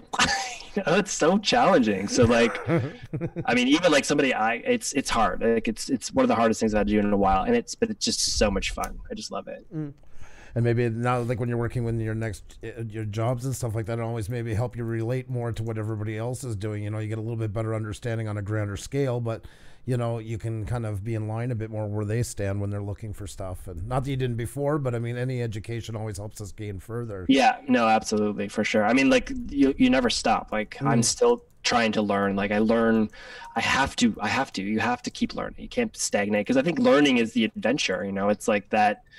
It's kinetic energy. It's not potential energy. You want to be moving. You want to be going somewhere. I mean, that whole mantra is like even storytelling. Where are you taking people? Right. You're taking them on a journey, right? Like it's the motion, the movement of stuff. If you're familiar with Casey Neistat's stuff, like the one thing he does really well is because he understands storytelling. He's comes from the sort of the traditional advertising / TV background, right? So he understands the nuances of story. So he makes things look so effortless, but it actually is a lot of skill into how he, especially when he's doing his daily vlogs. Again, like part of me doing my one day, I'm like, how does he do that? Like, that's crazy. Like, he must have never slept. And I think he said recently he's never slept, but I believe it. yeah, no, I totally believe it. Like, it's the hardest thing. Like, for him, it paid off, but like, I don't know, like, it's not a guarantee, right? Like in his last video about burnout, he was saying that he was basically not sleeping for 2.5 years. All he was doing was just that. No matter family, anything else, it was just that 2.5 years of constant doing it.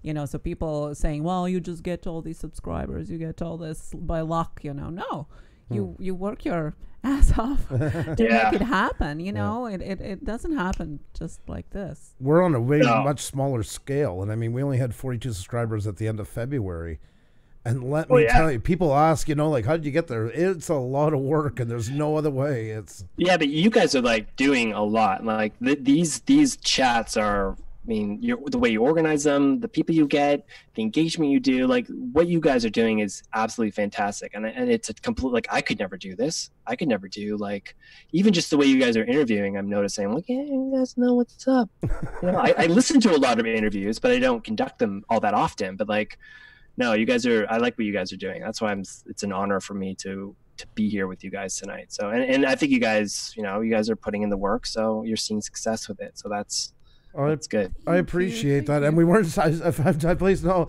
we're honored to have you on, and it was, but it is a lot. Like the interviews are a lot of work, and we were supposed to start in September. We actually had to push them to October. Our son started a new school. We had all these things, and it's like we just can't give it the attention it needs because once you do, people cancel. Got to look them up, and we're really, you know, you don't want to. It's nice to bring your friends on, but you really want to bring people in that they haven't met yet. Is the excitement to it. So it is a lot of work. It's easily 40 some hours a week, plus kids, plus the regular stuff you do. Oh yeah, exactly. It's the kids thing too. Like, and that's where, like Casey says, it's a young man's game, or a young woman's game, a young person's game. I get the daily thing totally. It's like he was doing that when he had, like, his daughter was super young. Like I was like my daughter's a few years older than his is, but like I understand the work that he was doing. So part of what attracted me to his content was like just the sheer, like, awestruck. I was like, I can't believe he produces a video like this every day. Like, even if he didn't have to go to work, like I have to go to a day job, there's a huge chunk of my day that's not available. I don't think I couldn't produce a video that I felt would be worthy of publishing for an audience to see every single day. Editing, never. I wouldn't even want to tackle it. I wouldn't be happy. I know I would be miserable at it. I can't have that not that they let go. They do fantastic jobs. Like, hats off to them. I couldn't let go. I would be driving myself to the point of insanity. I'm sure, like, he's like his. I can't put thought bubbles in his head, but I'm pretty sure he was. I mean, some of the stuff is better than other stuff, but like he just was so consistent with the quality that that's another thing. I was just like, man, like, I mean, it's different if you know what you're doing, and like, if he's shooting the day, he understands his day and he's going through his day and stuff. That makes sense to me. And if you exist, like, that's why I think he was always cutting his stuff, because he knew what his day was. So as he's going through his day, he kind of is editing himself as he's doing it. So when he sits down, he'll kind of like assemble that idea. I mean, that's what I did with my daily thing, is I was like, that'll probably be good. That'll probably be good. That'll probably be good. That'll probably be good. And then you just like cut it all down. Right. But yeah, not easy at all. It's a formula in this year, and I couldn't do it. I can't even fathom it. And I do think of it sometimes when I'm watching them. It's like, how do you do this? And you have so many people watching you. You know, there's a segment just waiting to gnaw at your heels if you do anything the same thing twice, and you know, or you know, I know, or you leave anything contradictory in. There's somebody waiting to quote you. Well, 2.5 weeks ago on such and such an episode. You know, it is a lot of pressure. It's not like going to work every day and you have an assembly line job. You have to do something creative every day. It's like a painter. Okay, I'm going to paint a new photo, or a songwriter. I'm going to write a new song every day. It's a tall task. Like an artist friend of mine, he did like a new piece of digital art every single day, and he did it for like a cause. Like he was doing it. He didn't sure why he started it, but then, you know, something happened where he's like, I can raise money for this cause I want to raise money for. So like every single day he would do this piece of like elaborate digital art, and he had this big gallery event that happened afterwards. I'm like, you did this like every day? Crazy. This is unbelievable. Like, what a feat. I mean, it's a different like, it's different than shooting a video, but like, you know, doing a painting a day, like a digital piece of art every day, his work was good too. So it's like anybody can do that stuff daily, like creative daily. It's not easy. I need a bit more like time to let things sort of bubble up and grow. Yes. I don't think I could be that sharp. It's hard. And I mean, I guess just not everybody's got. We have Ben from Gives a Minute, this guy in Australia who's come up with this. He does 4 minutes of his day every day of his life. So if he did 12 to 12:04 a.m., the next day he does 12:04 a.m. to 12:08 a.m. and so on. He's going to do a 24-hour clock. He's already way into it.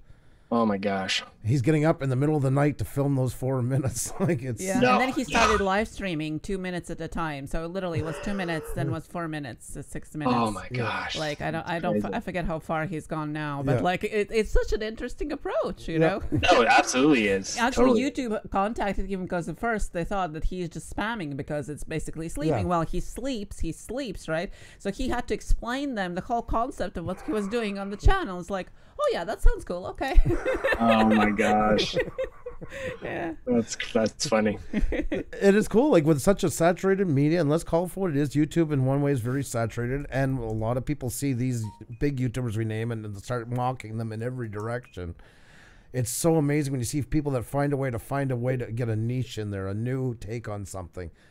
Well, I mean, I think that's the thing. Like YouTube it's like there's popular YouTubers, but like I've seen like, I mean, there's a whole bunch of things like age plays a factor. Like the like slightly older demographic, they don't have as much time to watch YouTube videos. Yes. Maybe they're watching YouTube videos to learn something, so they want their videos to be short and efficient and teach them something quick.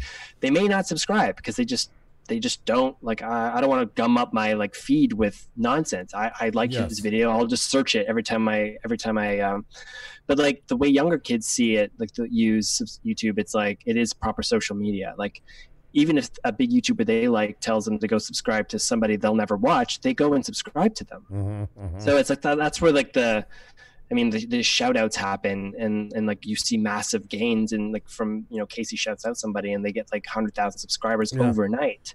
Even though those people may not watch the content, they haven't watched enough. They just go there for the social element of it, right? They probably will enjoy the content, but that's the thing. True. Like there's the audio, you have the potential. Like there's I don't think popularity necessarily means like whether or not you're good or not either. Like obviously it's a matter of like finding the audience who likes your content. So like, and that's very niche. It can be like some photographer could not like some other photographer's stuff, but like that doesn't affect their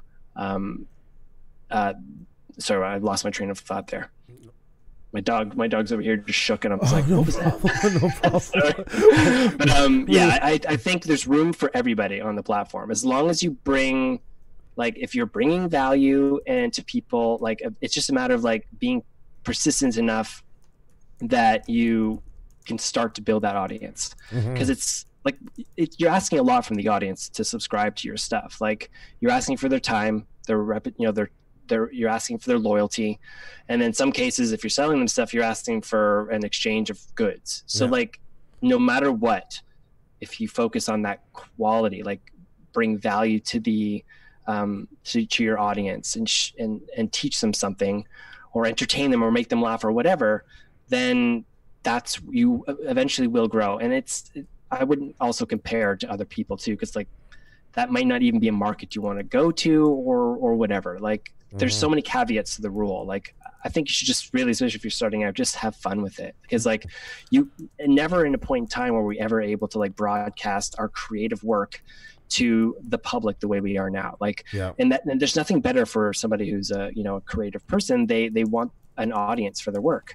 So and I guess obviously with that, you got to be prepared for people to not like it and for people to love it. Right. Definitely. It's a very like putting yourself out there. You gotta have a bit of a, I don't call it a backbone, but you have to be confident in your stuff. So that's why when I hit publish, I want to make sure that if somebody comes at me with like not liking it, if I agree with their point or don't agree with their point, I'm confident with it. But a lot of the times, like if I get feedback on something, even if it's bad, it's like, okay, well, consider that for the next time, you know? Yeah. No, it is. And like, I don't know if you've probably heard us by now, like we've joined this movement to get rid of the dislike button. Yeah, I was just reading that actually. Yeah, and you're going to get a couple of people that will say, oh, well, you know, you don't want constructive criticism. Constructive criticism is a good comment saying why you didn't like something. And the dislike button has become such a, like, we were botted for a while. We were getting like 140 dislikes in 10 minutes. You know, it was a bot just nailing. And, you know, it's become that part. Or if a group doesn't like another group, you know, they go and they start like spamming, getting the wagons, you know, and it's lost its point of being, you know, productive as a tool for that. Where, you know, what is the tool? What is the point of it? Like the like and the dislike. I mean, it's really just a metric for the algorithm to like detect whether or not you. I'd be curious to know like how much of an impact it has on it. Are you familiar with the channel Linus Tech Tips? No. They're a Canadian channel. He's big. He's over 7 million. He's got this like 28 people work. He's just amazing. Quick story short, this guy took a channel and turned it, and now he employs 28 people and has like 3 channels booming and that. And wow. He did a video one day where they said they were going to show the results of the new Ryzen processor, but they didn't have it. They used the old one and disabled some of the cores. And you know what people are like if you do something like that. They hit him hard, and he's not used to it. And he went and did a video about it. He calls it Honest SHIT and talks about why they did that and why it wasn't right. And he said we learned something we always thought that any engagement was good engagement. But after a certain point, too many of them can actually hinder them. And they said it didn't just hinder the video that day, but it hindered the next 3 after that. They do a daily one. So at the point, like say if you have 200 likes and you have 5 dislikes, perfect. It's making it more real to the algorithm. You know, it's showing there's some, it's not all just your buddies there. But, but after a certain point, it can actually draw you down and hurt you in the algorithm getting recommended and stuff like that. So. Yeah. I should pay more attention to that stuff. I try not to. I know, sorry, and we get a bit into that stuff sometimes on the algorithm stuff. I think Xenia and I are kind of addicted to that part.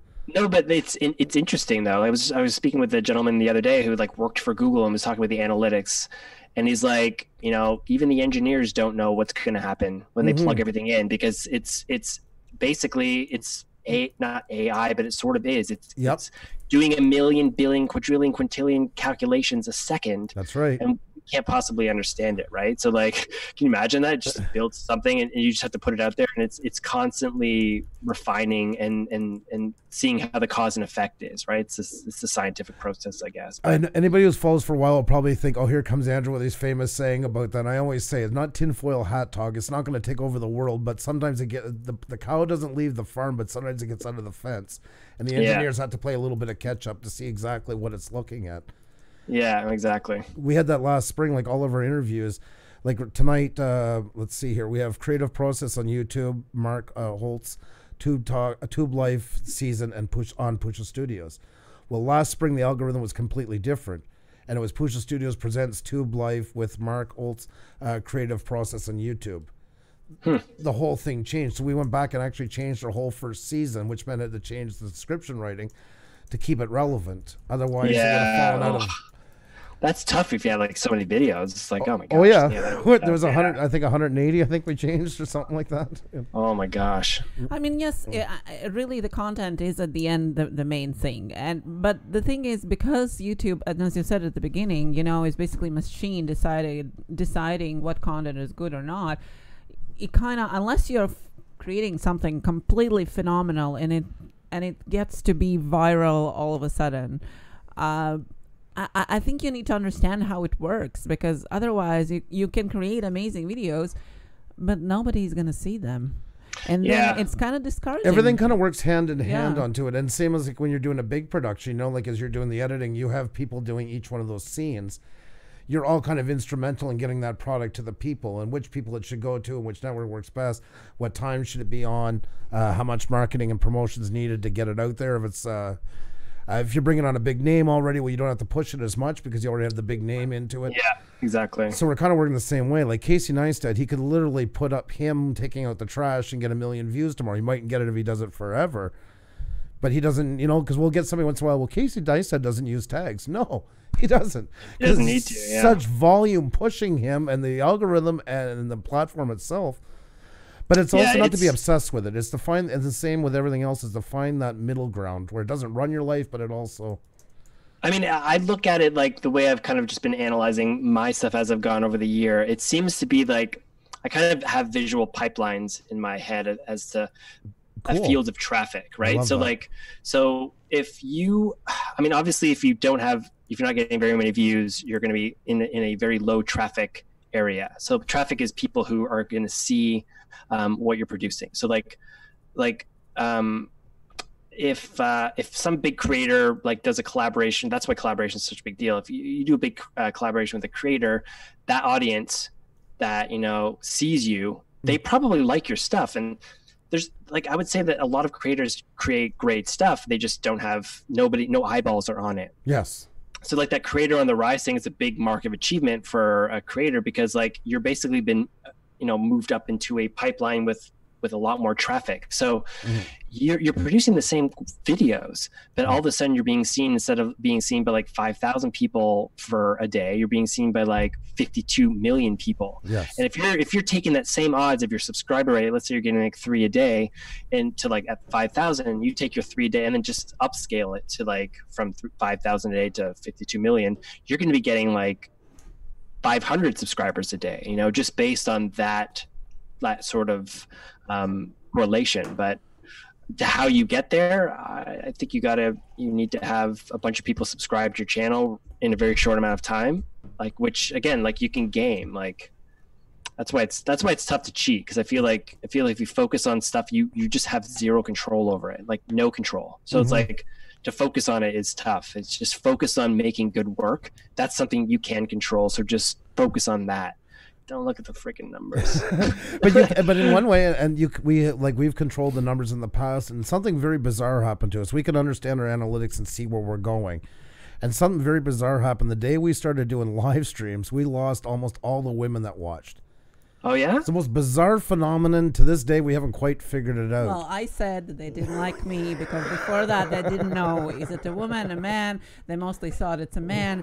And then all of a sudden, there's 2 people, and one of them is woman, so they're all just dropped. Well, I don't think that was fully it. But no, well, I don't know, but they dropped. But we were at 70-30, which was the exact ratio at the time of women to men watching YouTube. So we dropped at one point all the way down to 5% women.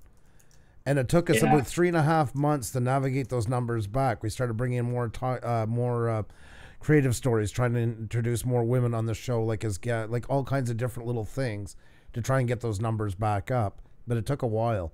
It wasn't easy. Yeah, I think like, because I definitely, if I look at my analytics, mine are predominantly male for sure. But like, even like somebody had posted, I was on F-Stoppers the other day, and somebody's like, you know, they were like top 10 photographer, YouTube photographers under 10,000. So it was like kind of like an article kind of promoting the little guy or girl, right? And then none of them were female, and it's like, yeah, we do need. And somebody's like, I would love to see some like female photographers. Obviously, there's lots of them, but like maybe like I don't know if like, this isn't a conversation that I can have because I don't know firsthand. But is it harder for women on YouTube? I would imagine it is. I think it is. I think and unfortunately, the more I'm seeing, I find a lot of them get hit with trolls harder. You know, you get a lot more of the stuff, the uncomfortable stuff said as soon as they find out there's a woman in there. Yeah. You know, some go pretty good, but they seem to attract more because you know how it goes. Teenage boys get on the computer, and I'm not excusing them. I'm not excusing them in any right. It's wrong in all levels. But they tend to attract more of that where, you know, they'll go in and start making the sex comment, and then the audience starts to leave.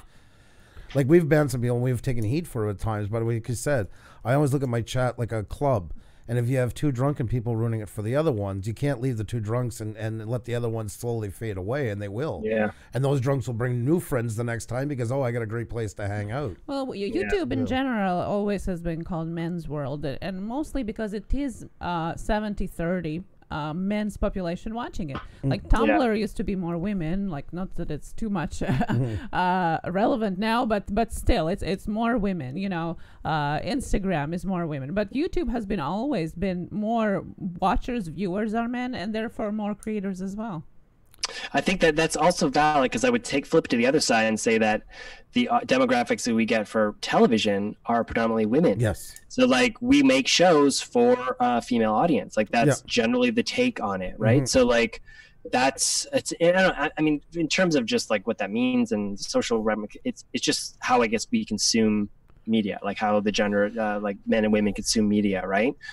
Which is interesting on a kind of a whole other level. But like that is fascinating. Like I never actually knew that like predominantly males watch YouTube. It could be different now. Like the platform's grown insane the last like 3 years, right? The amount of people who are like wanting to become YouTubers, and I think it's because you see like the potential. Like some people see it as like whether you're a business who just wants to promote, or you want to practice your craft, or you want to like teach and like sell like digital courses or whatever. Like it's kind of crazy all of the potential that this platform offers with that. But I think the difference between YouTube and TV and why the numbers for fit male and female go the way they do is the average YouTube video is about 10 minutes long. And men in general tend to like the gist of the story. They don't want to dedicate as much into it, where women are more dedicated to the long haul. They want to see it through. They want more of a picture painted, you know, they want to feel more of that journey, where men are kind of just like, all right, okay, he's going to jump off the boat. Watch this, James, he's going to fall, you know, and then their attention span is gone and they're kind of like on to the next thing, you know? It's really interesting, actually.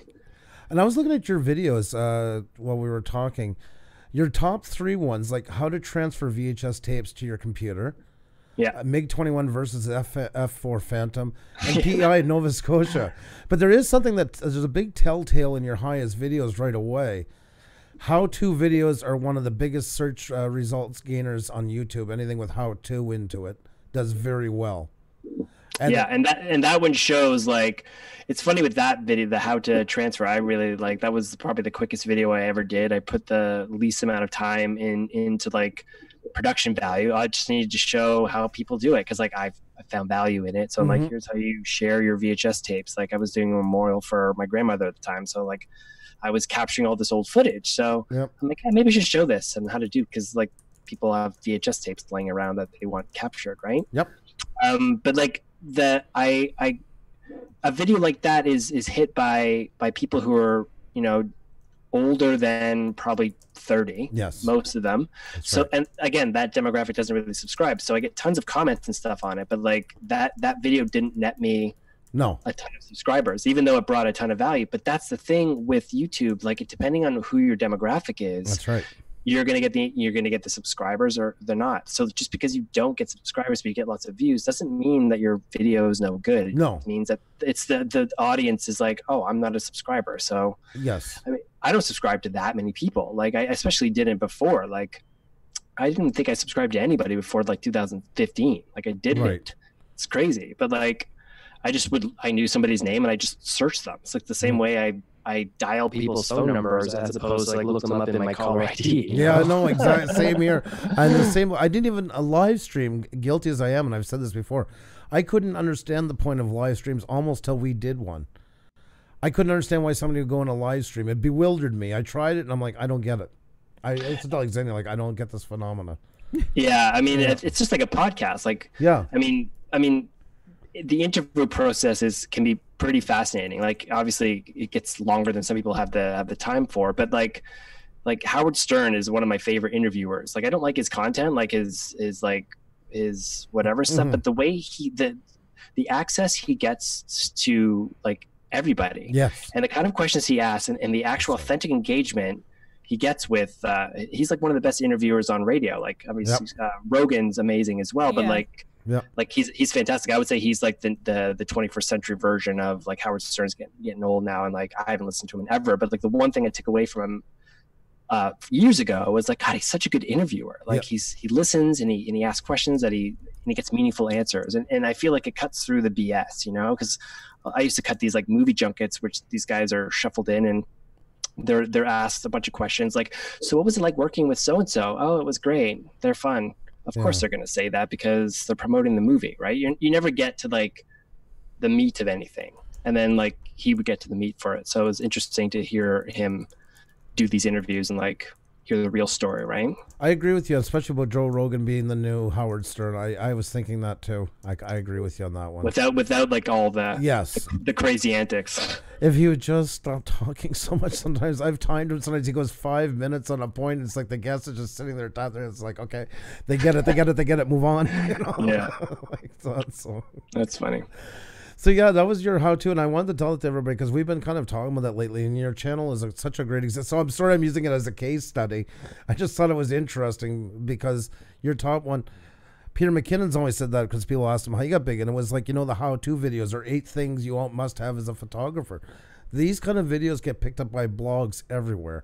Yeah, Facebook well, you're groups. bringing value, right? Exactly. It's all about your teaching. Like, Yep. if like some publication, like I've had a few of my videos published on like F-stoppers or whatever, and it's like, if there's a lesson there that these authors find value to, they'll share, and that's a good way to get, you know, views and audience members, right? Like it's, I mean, Peter, I saw a speech he did back in like he was at Profusion, this professional event in Toronto last year, and he talked about how he would email all of his videos to like all the top bloggers. He's like, to Petapixel, to like F-stoppers. He would be like, is this video something that you guys could share? Is this video? He would just do that like nonstop, right? Right. So that was it. He did a lot of work to like promote those videos according to his speech at the time. So like, it didn't just happen for him. Like he put in a lot because he transitioned to full time too, right? So yeah, that's a huge risk if you have a young family and you give up your day job to take this risk. That's huge, right? Most definitely.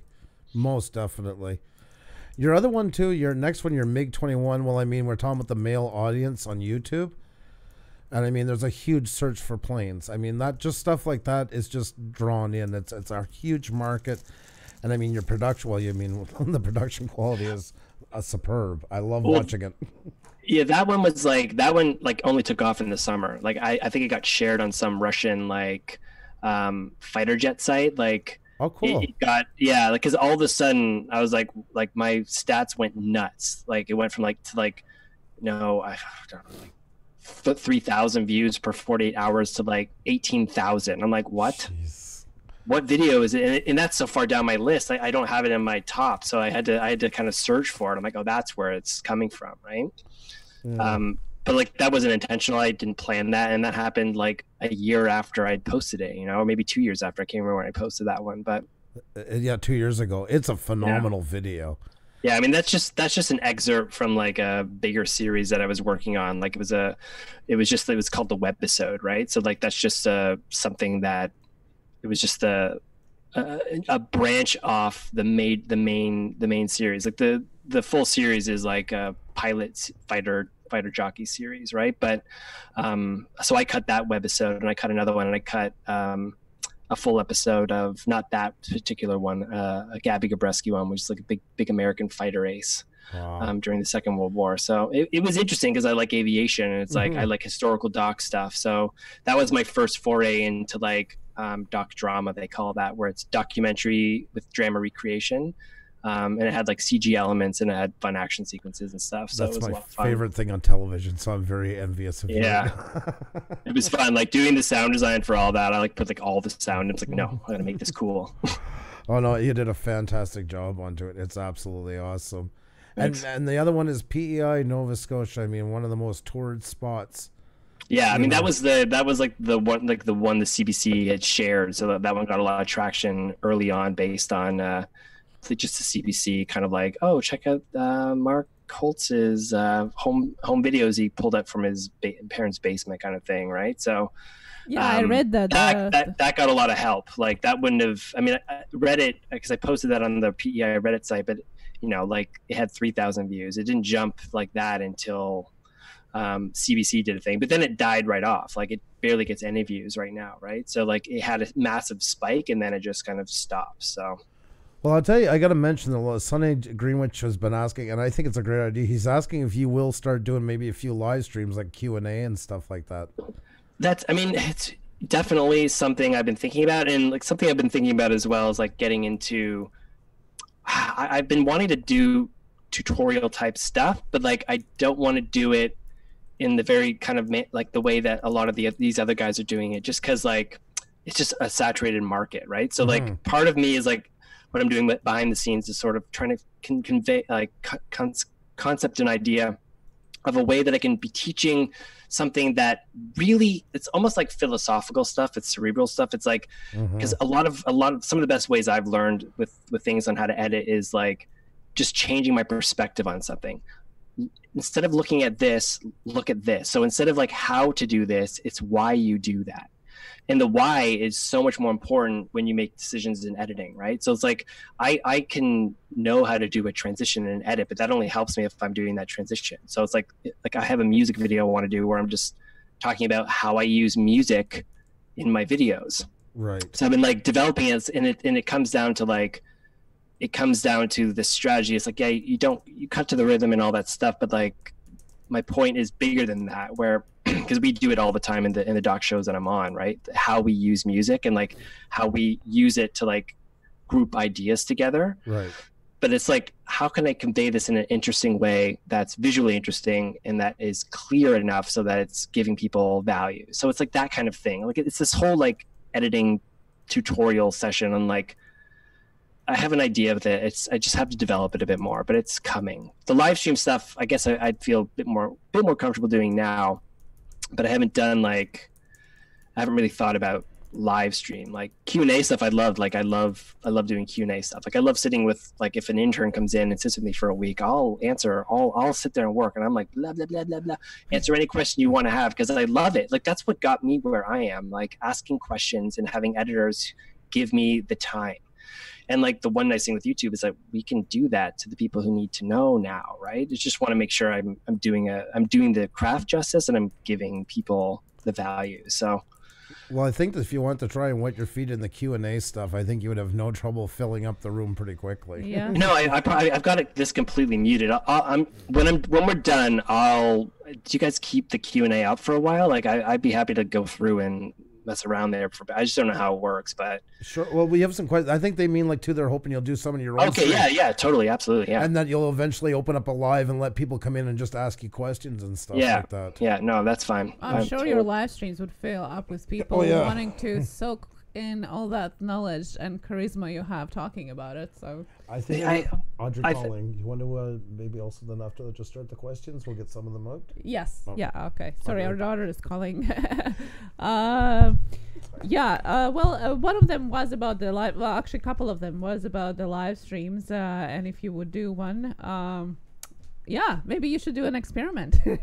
I probably should. Experimenting is good. I'm always super like, this is a good icebreaker for me, because like obviously if I'm going to do something, I'm asking myself, are people going to show up? Like it's been like the last few videos where I'm getting enough hits kind of off the bat where I feel like people are coming back. So I'm sort of like, okay, so if I do this, I'm not going to be wasting my time. And there's people who are going to be here to ask questions. I don't want to be hanging out in a room by myself, and like, it just feels like a waste of time, right? Like for myself and anybody who would pop in, but I'm happy to answer questions. So maybe it's something I'll think about for sure.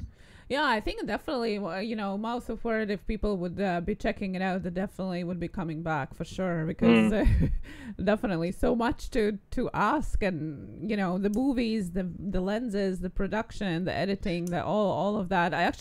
Brother Dan was in here before, and he mentioned that you were working in advertising and also doing snowboard videos. He knows you more as snowboarding. Can you tell a little bit about that? That was like that was years ago. So like that was back when I was kind of working at Much Music, and then I was doing like event videos on the side. So one of the things that I did when we were kind of breaking into that is my wife and I pitched an event company, because we both love to snowboard. We pitched an event company as like, we can do videos for you. We can do them fairly cheap. We'll do full-on production and then take stills.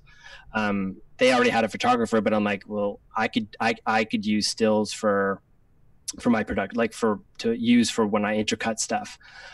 So we pitched it and we got it. So we were essentially, they gave us like, they toured us around Canada, the United States, like going to these snowboard events.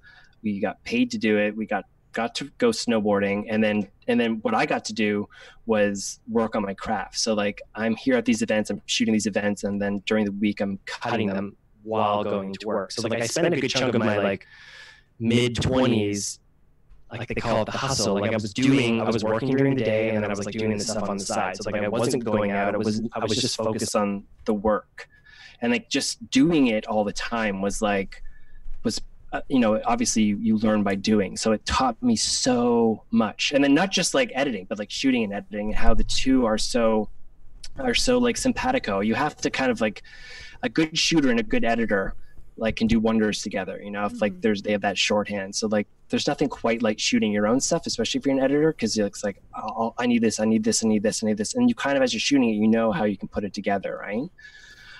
But yeah, that's where that came from. So like we did that for a few years, which was awesome. But like after year 3, we had to stop because we were just like my work was getting more demanding, and it was just, we were gone every single weekend. So we'd like fly out Friday night, we come back late Sunday or Monday, and like either jet lagged or whatever. And like, you know, we're out shooting the parties at night, and we're shooting out in the snow all day, whether it be, you know, -40 or +12 and raining. You know, we were shooting these snowboard events. So it was crazy, but it was amazing. Like the opportunity was awesome. It was fun to travel with my wife, and it was fun to snowboard and do this stuff. So do you still snowboard? I do, yeah. My daughter and my wife, I heard you guys talk about skiing today. They just got back not too long ago. I heard the garage go up that they were just skiing. So cool. They had a PA day today. I was at work, and they're like, "Oh, we're skiing." I'm like, "Oh, that's fine. I got a live stream tonight." What are some other things that you do to kind of wind down and chill from everything?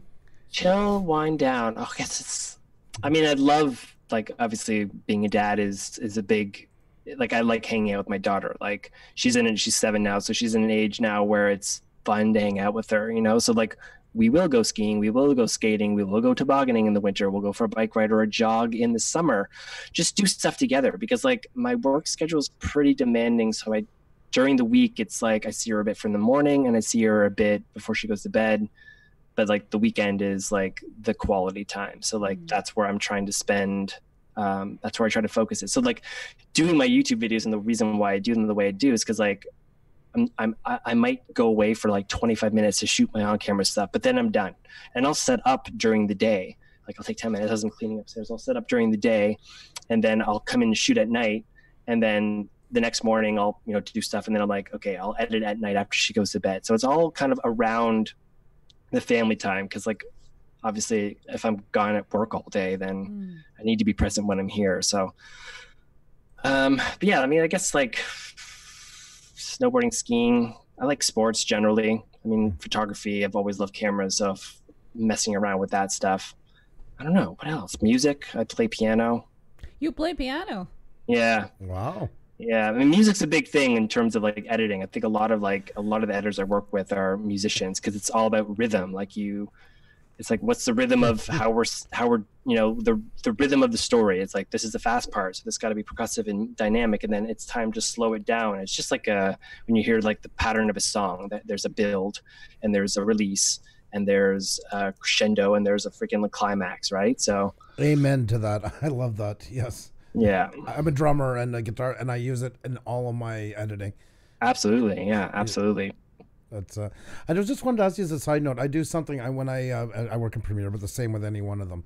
When I have the song and I'm laying out the video, before I when I lay the audio track, I always like to go and tap with my finger and mark down with my marker all my beats roughly where they are, and that like dun, dun, dun, dun, you know, like that. Yeah, and you basically create a pattern with it. The way it's funny, because like that's why I like the podcast. That's why when I lay down my on-camera stuff, like just the talking head stuff, I will as I'm scripting stuff, I'll block out where I know I'm going to be taking a bit of a break. So I'm going to change the music there, because this is a new point. Yep. I'm going to change the music. I'm going to let the music kind of like land for a bit. So like I'll start a new song, I'll let a bar of that go by, and then I'll start into my next point. So you can use music, and this is going to get into my video, but like more detail, but you can use music, and this is the most effective way of using it, to like almost like paragraphs in your essay. Yeah. So you have your intro, there's music track number 1. It builds to something. Then you start your next music track, which brings you into your body of your first paragraph. And that track, start a new track, second paragraph, third paragraph, and then your conclusion. So when you break that up, you could be sitting there not really going anywhere. You're taking people on a journey of they're helping them identify where your points are. So you've ended that point subliminally. Now you started a new point. And then you don't run into the risk of like having, if the song isn't that great or it's kind of annoying, it doesn't get annoying in the head, because there comes a point where a song like this Muzak that we use becomes a bit obnoxious. Like even in, we're doing documentary stuff, like I'll be screening with my producers and I'm like, oh, that song is going on too long.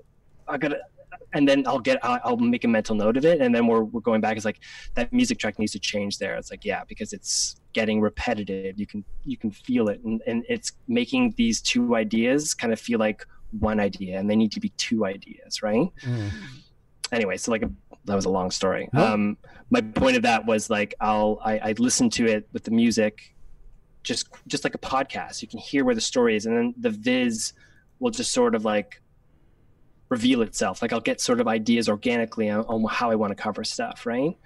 Because I feel like sometimes when you hear the words and you hear the music and you hear the pace of it, the ideas on what you want to shoot will just reveal themselves, right? It's really interesting. Like that's why I call like letting the edit speak to you. Like don't just try to take full control over and like give it time to like, okay, there's an idea. It kind of reveals itself. It's weird. I don't know how much of it is conscious or not, but it doesn't feel like it's conscious. So that's why I said I'm giving credit to the edit right now, not me. And it's such a euphoria feeling, not to be over dramatic, when it does start to flow, when things come together and it's at the time to make, you know, like the edit starts, like you said, to take on a form of its own, and you found that way where it's going to go. It almost seems like things go into like a burst of light, you know, like you can't believe how quickly you did something after all the preparing to get to that point. Once it really exactly, and it's like that's what the magic is. Like that's the messing with the scene. Once you kind of generally assemble a scene, it's working, but is it magic? Is it really invoking what you want it to invoke? Is it evoking emotion? Is it funny? Yes. Is it any of these things? And if you mess with it, and you can, like, I always mess with stuff above, like, so V1, my video 1 track, I mess with stuff on V2, V3. That's why if you see my timeline, sometimes I have tracks built on tracks. Right. Like I have on my Instagram, I have some like Avid timelines of full shows, and they're before picture lock. They're just this mess. And people are like, I'm like, I don't even know how I do that. Like, I just don't. I just put my head down and I do it, you know. When I look at it in its grand sum of things, it's a little scary, but like experimentation is huge, and like always kind of like, is that the best way? Is that the best way? Is that the best way? Right? Sunday Greenwich, he's a musician, of course, played with the band Boot Sauce. He said the thing under the thing, story Greenlight's editing mantra. The thing under the thing. That's funny. Yeah, Story Greenlight edits for Hollywood movies and stuff. So. Oh, that's cool. Yeah.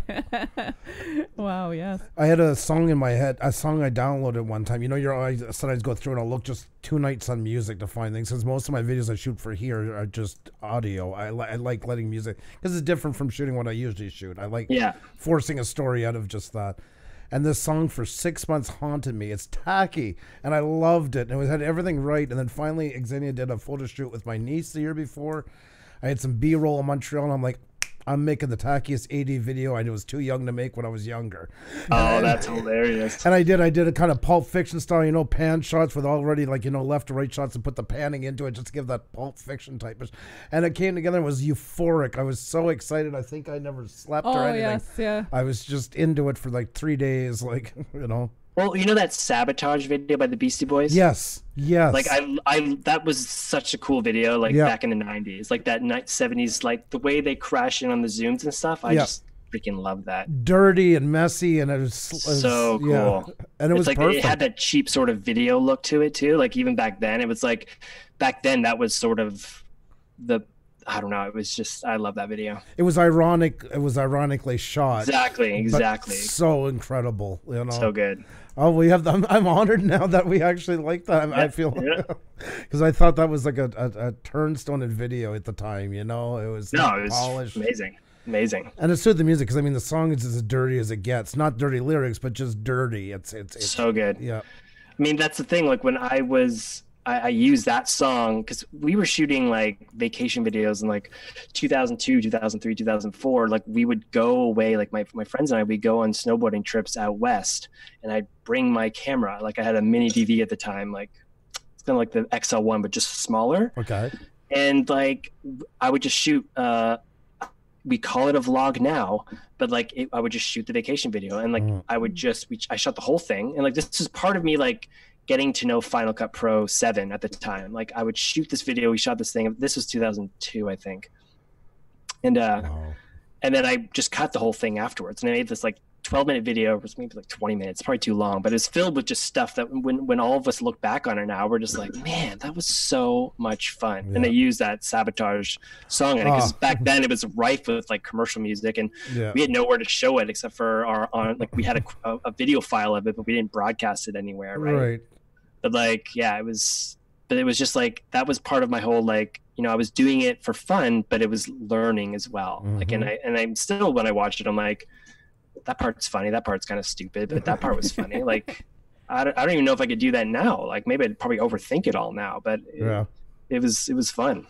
It's a time capsule. Like, I love when I find a channel I like, the first thing I do is sort by time and go back and see what they did in the beginning. I want to see the evolution through it, you know? Yeah, the evolution is pretty telling. And you look at some of these like big YouTubers now, you watch their first videos and you're just like, oh my gosh, they're just like me. Exactly.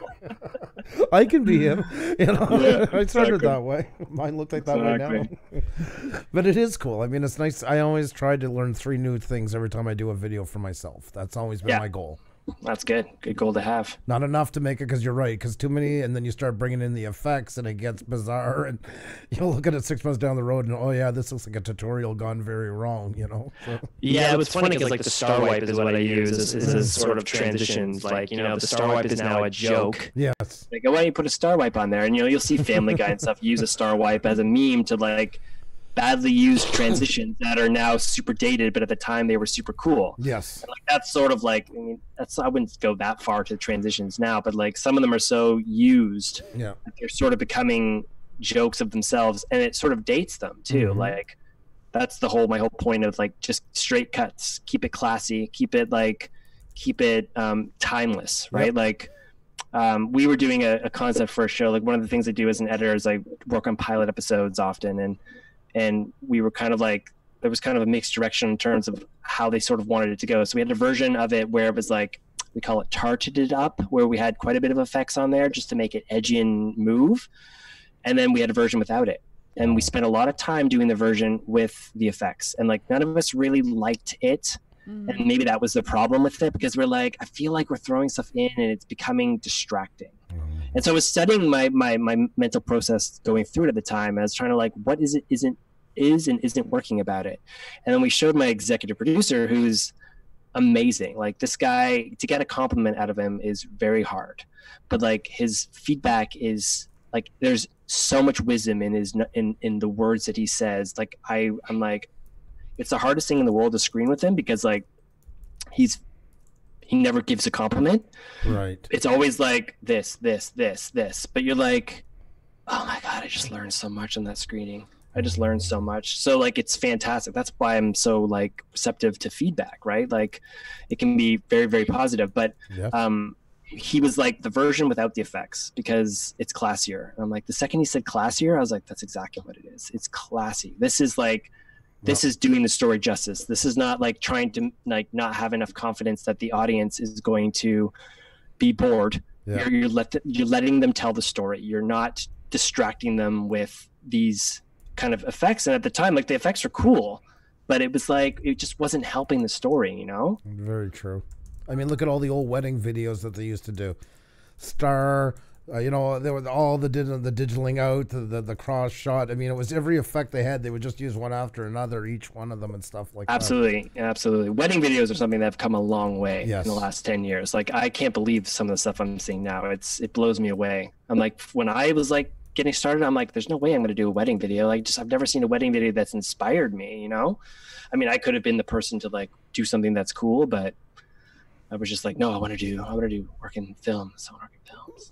Yeah, because weddings are long, and I mean, you pay your dues. It's a lot of work. And I had one guy ask me last year. He's like, "Oh, well, you're not going to film the whole wedding," and it's like, you know who? That hasn't been done in 15 years. And you know why? Because the only people that will watch it will be you and your parents, and I guarantee you, nowhere else, it's not going to make you friends. You know? And then you're going to tape over your soccer game. Yes, exactly. Yes. Later on, yeah. Oops. Oh, that's funny. I was in school and I had to do my final project in 2001 video, and everybody was putting in all the effects, and we're all at that point. And long story short, I bargained because the Escalade had just come out from Cadillac.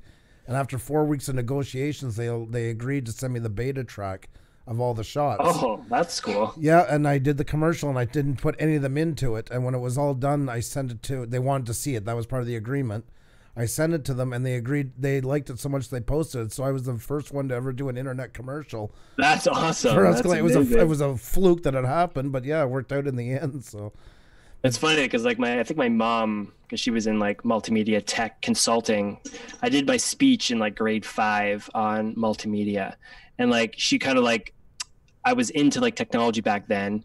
This is like, what year was this? What date myself? 1990, I think. So like I was like 1999, 91, and I was like doing this speech on multimedia. So I had researched it and all this stuff, and then I remember saying that the because the internet existed then, it just wasn't mainstream. Right. But in my speech, I said, like, as kind of like a forward thinking, like I'm leaving this, I kind of talked about the past, I talked about the evolution of it, and then I went into like the projected future. Like, video is going to go online, it's going to go to the internet, like that's where TV is headed. And I remember not really understanding that point, but like still using it in my speech anyway. Right. And then I was like, God, like my mom was so smart, I can't believe she knew that. Like that's just to know that back then, that's crazy. Like that's unbelievable. It's just the amount of opportunity that the internet has provided to, like, I mean, even when I was in high school, I felt like my course of action was ads, Canadian TV shows. Like, what Canadian TV shows were big back then? Degrassi. And like, yeah, like Degrassi. Yeah, exactly. So like, that's cool, but you have to join the union. You have to go through the whole like union thing. So it's going to take me, by the time my age now, I'd be cutting that stuff. Yeah. I was like, that was like an eternity back then, right? Yeah. But because of, I wouldn't say reality TV, but like sort of that reality TV market kind of boomed as I was coming up through it. So as I was moving up and getting more experience, the world of opportunity was opening up in that realm. So like that's where I had a lot of opportunity. And now it's like there's jobs for editors everywhere. Like in Toronto, like Shopify, one of the big like tech companies, are producing their own shows. Like so now I don't have to worry about like just the big broadcasters. I can, like there's Amazon is producing TV shows and like Spotify. I forget the name of the tech company that it was, but I was just like baffled when a colleague of mine saying, I'm going over there to cut, I'm going to run a series over there. I'm like, they're in Toronto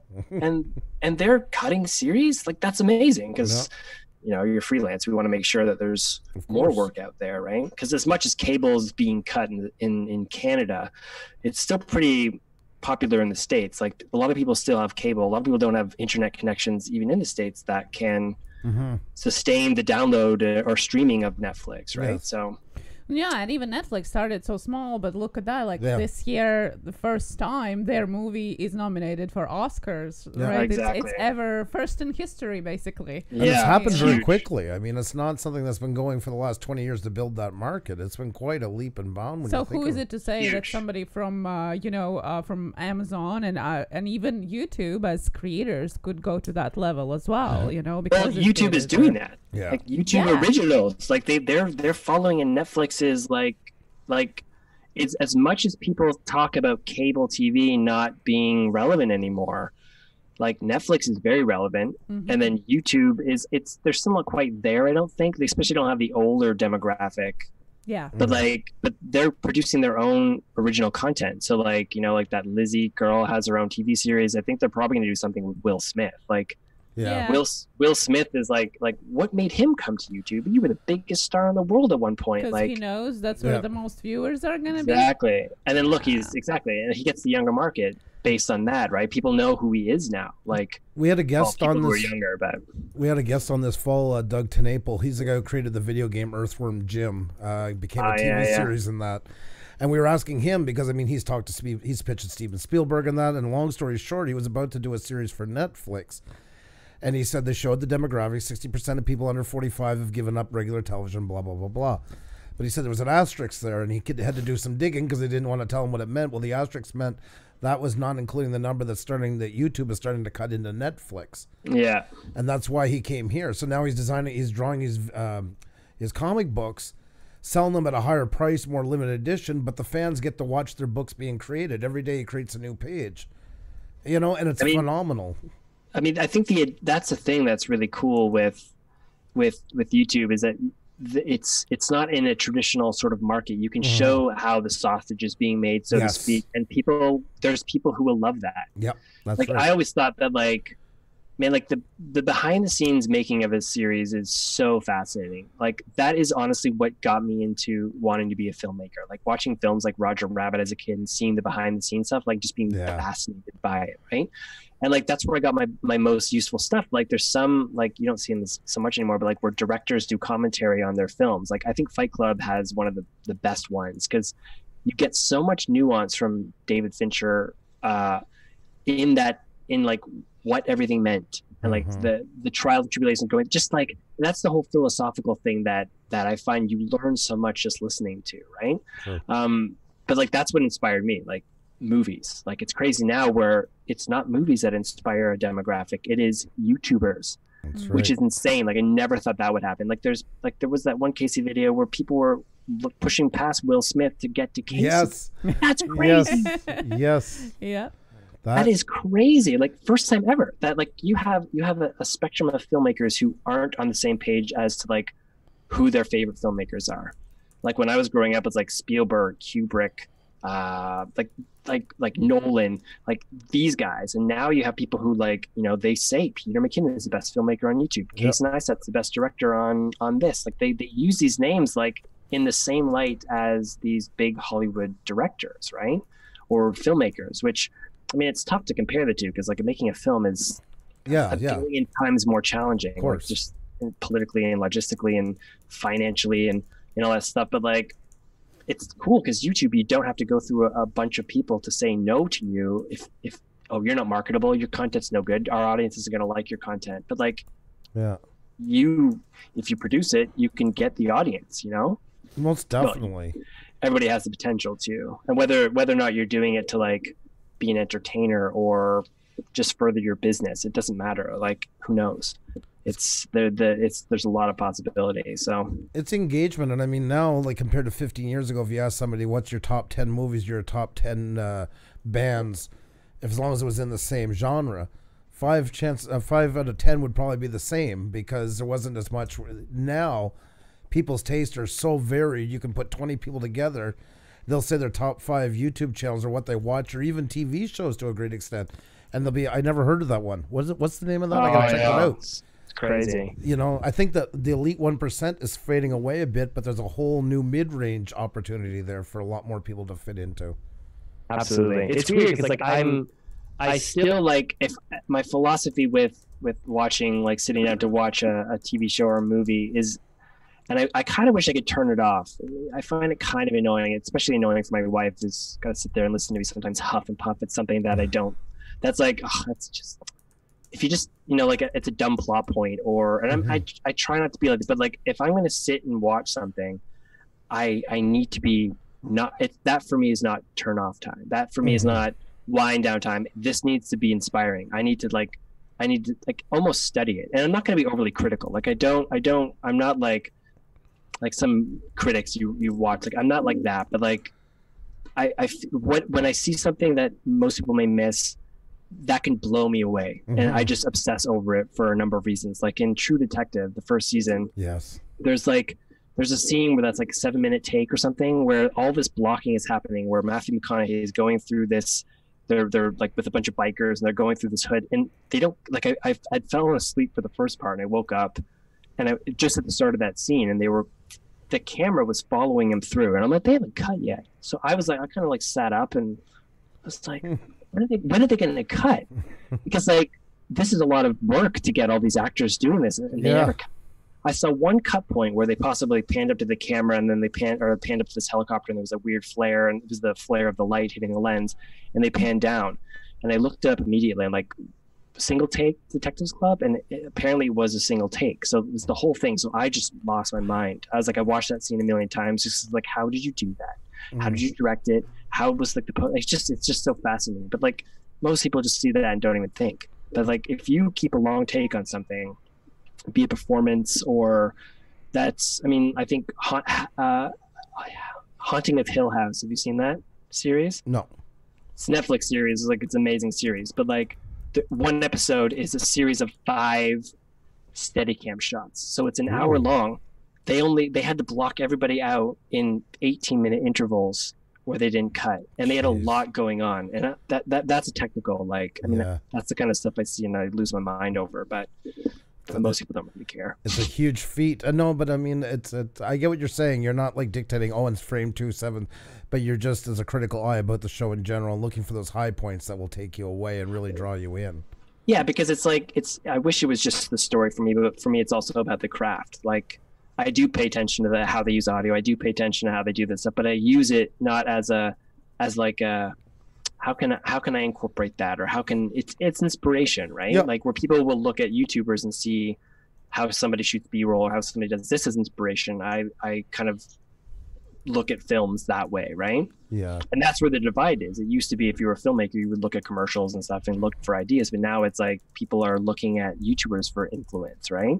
Which is cool, but it's just like the shift has been, who would have saw that coming, you know? Wow.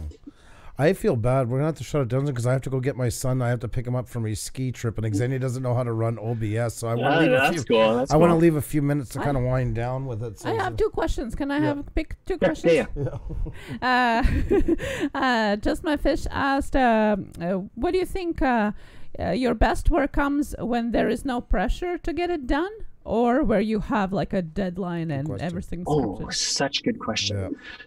I think it's sort of a mix, because like pressure is like creates like a weird sort of anxiety. So the last series I was on had a crazy pressure on that show. So like I never felt that when we had a 5-week edit schedule for a true crime series that was like, had a very impressionistic way of shooting, and like it was very easy for all of the viz, like all of the stuff they'd shot for it to fall apart in terms of like not hit home. But because like, so the pressure to get it done was there, but like you kind of work well under pressure. So it's a sort of a double-edged sword. So like you need the deadlines to work towards something, and like otherwise you'll get complacent. Like I think that's, especially if you've been doing it for a long time. Very true. But at the same time, they're just a nagging pain in the butt. It's just like, you only have X, and it's tough too, because some days I just don't have it in me. I'm like, I just got barely anything done today, and I needed to get to here. Yeah. So like I'll go home that night and I'll be like, okay, I need to like bring the A game tomorrow. So I'll go home and I'll log in, and because I can go through my cut at home, and I'll go through it. And I'm like, all of a sudden all these ideas come up, like, oh, that walk was the best. I'm glad I walked here and I took my time to come home, because I got a whole bunch of new ideas I didn't realize I had, right? True. But like I think deadlines are essential ultimately, because there needs to be where you need to get something out, be it for fiscal reasons, be it for expectation reasons, be it for whatever. Like you just can't, eventually you got to just let it go, right? Yeah. And I think the challenge as a creative is to work within those limitations. Like the best creative work comes from limitation. I'll take Star Wars as an example. Look at the first trilogy, arguably the better of the two between the prequel trilogy versus that. Fox Studios was all over George Lucas during the first trilogy, like not good enough. So Lucas is working with a ton of restrictions, and like he arguably produced a better critically acclaimed series than when he was producing the prequels, where he had carte blanche, he could do whatever he wanted, you know, like nobody told him no, because he was like the man, you know. So I think some of the best work comes from limitation. That's why I don't think gear is like the answer. I think you figure out how to make something work, and that's part of being creative, is problem solving it, right? That's a very good answer. That's true. Wow, yes. And a very quick answer to, what is your favorite lens, and how much does it cost? Ooh, favorite lens. I'll probably have to go for, it really depends, because a lens is so, it changes with, like, I need to shoot an intimate scene, then I like this is a Super Takamar 85 millimeter lens. So this is a vintage SLR lens. It's fast. It shouldn't cost what it costs. It costs about $300 US, but it only costs this much because there's not that many of them. So It's a scarcity thing. But if I were to take like a much cheaper example. This is is this the one I wanted to show? No, I'll just use my grandfather's because that's the one that got me into this. So this is the Pentagon 50 millimeter 1.8. So it's a fast lens, 50 mil, which is a good portrait lens on a full frame. This costs about $40 US. And like the images you can get, like that's the thing. Like if you're on Instagram or something, you want wicked shots. If you have like a mirrorless camera, because I feel like mirrorless cameras are they work with vintage lenses a bit easier. God, you could produce some amazing shots like without spending a lot of money at all, and like it'll change the game. Like you don't necessarily need to go out and buy $1,000 lens to get the same kind of image properties that a fast lens can offer you, right? So I'd say my 85 is my favorite currently, even though it's a bit more. Awesome.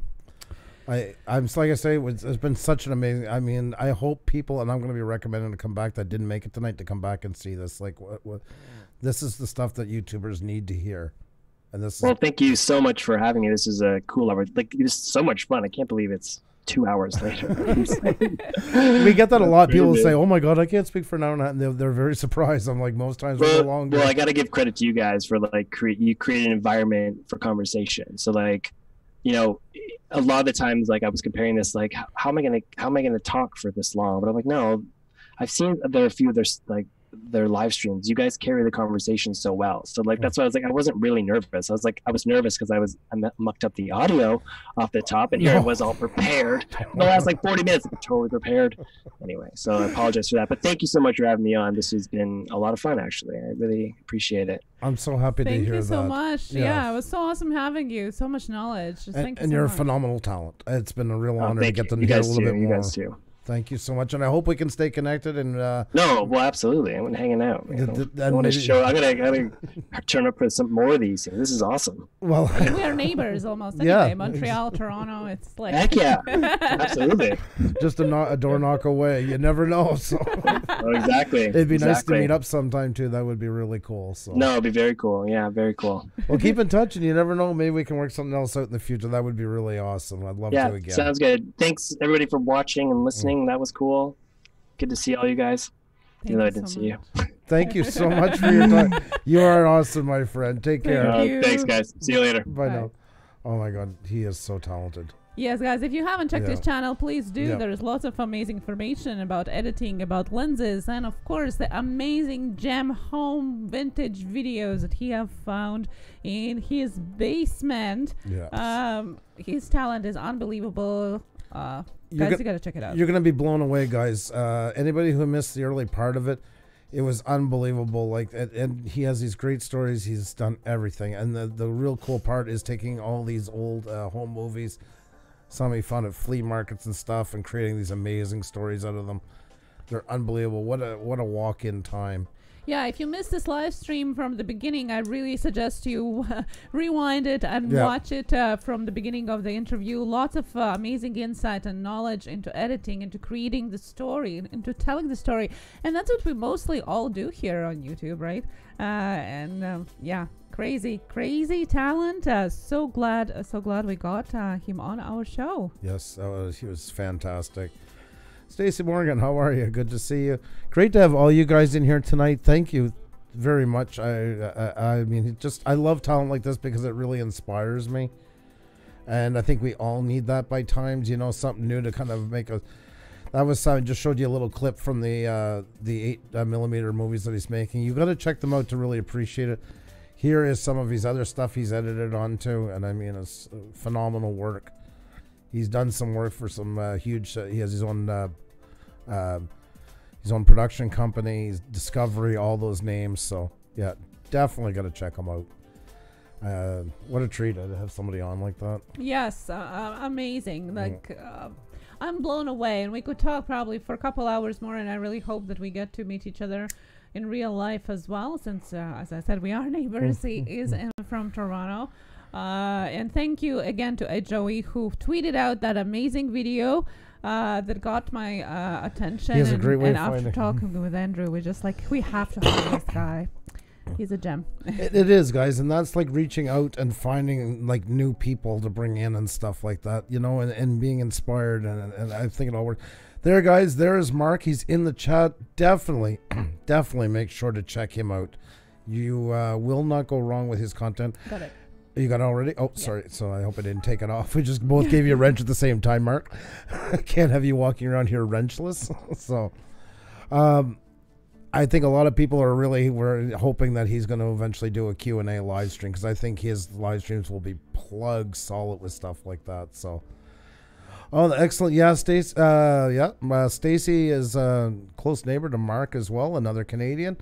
Definitely check out Mark's unbelievable footage, work and stuff. Yeah, like and that. I hear the Sonic Greenwich is already messaging Mark about some co-op. So Excellent. Who knows? Sonny, by the way, is Canadian. He currently lives on the other side of the ocean, but Yep. he's Canadian. He's a Juno winner from his band Boot Sauce. So Yeah, he was a guest on our show as well. a fantastic guest. Yeah, yes. so I already seen him with Joe. I gotta work with this guy. So don't be surprised, Mark.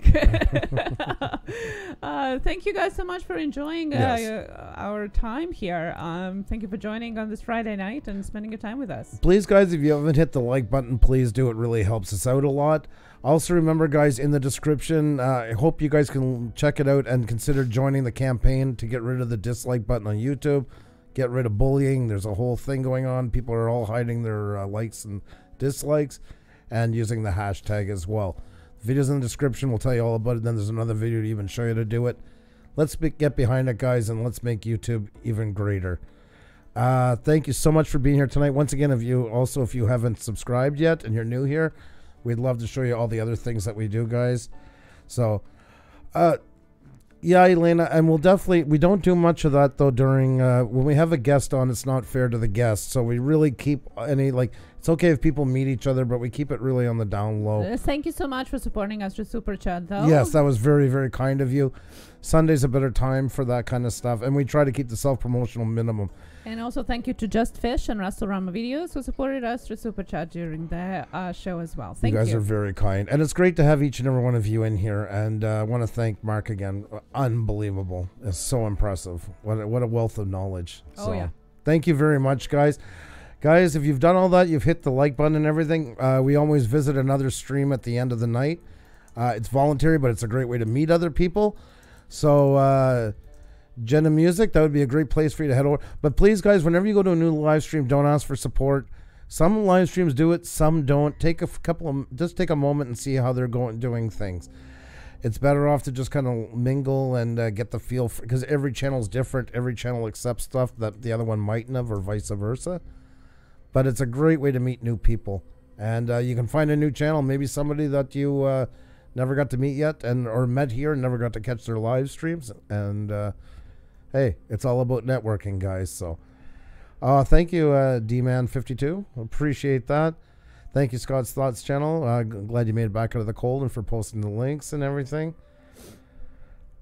Yep, so Xenia's putting in the link right now, guys. I gotta go and get my son from skiing. I'm getting close. Xenia, I'll hopefully have that up soon. Yeah, I already have it. Oh, you already have it? Oh, there you go. There you go, guys. So the Bearded Beer Man. Oh, he's awesome, guys. He is awesome. You're really going to enjoy your time in his live streams. A real Friday night treat for you guys. Cheers for TGIF beer community. They are having a fire outside. Oh my God, they're not cold and freezing. So guys, go check that out. Have a good Friday and Saturday. We'll see you on Sunday, 7 p.m. Eastern. Thanks, guys. So much love to you. Cheers and keep creating. Bye now. See you soon.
Bye.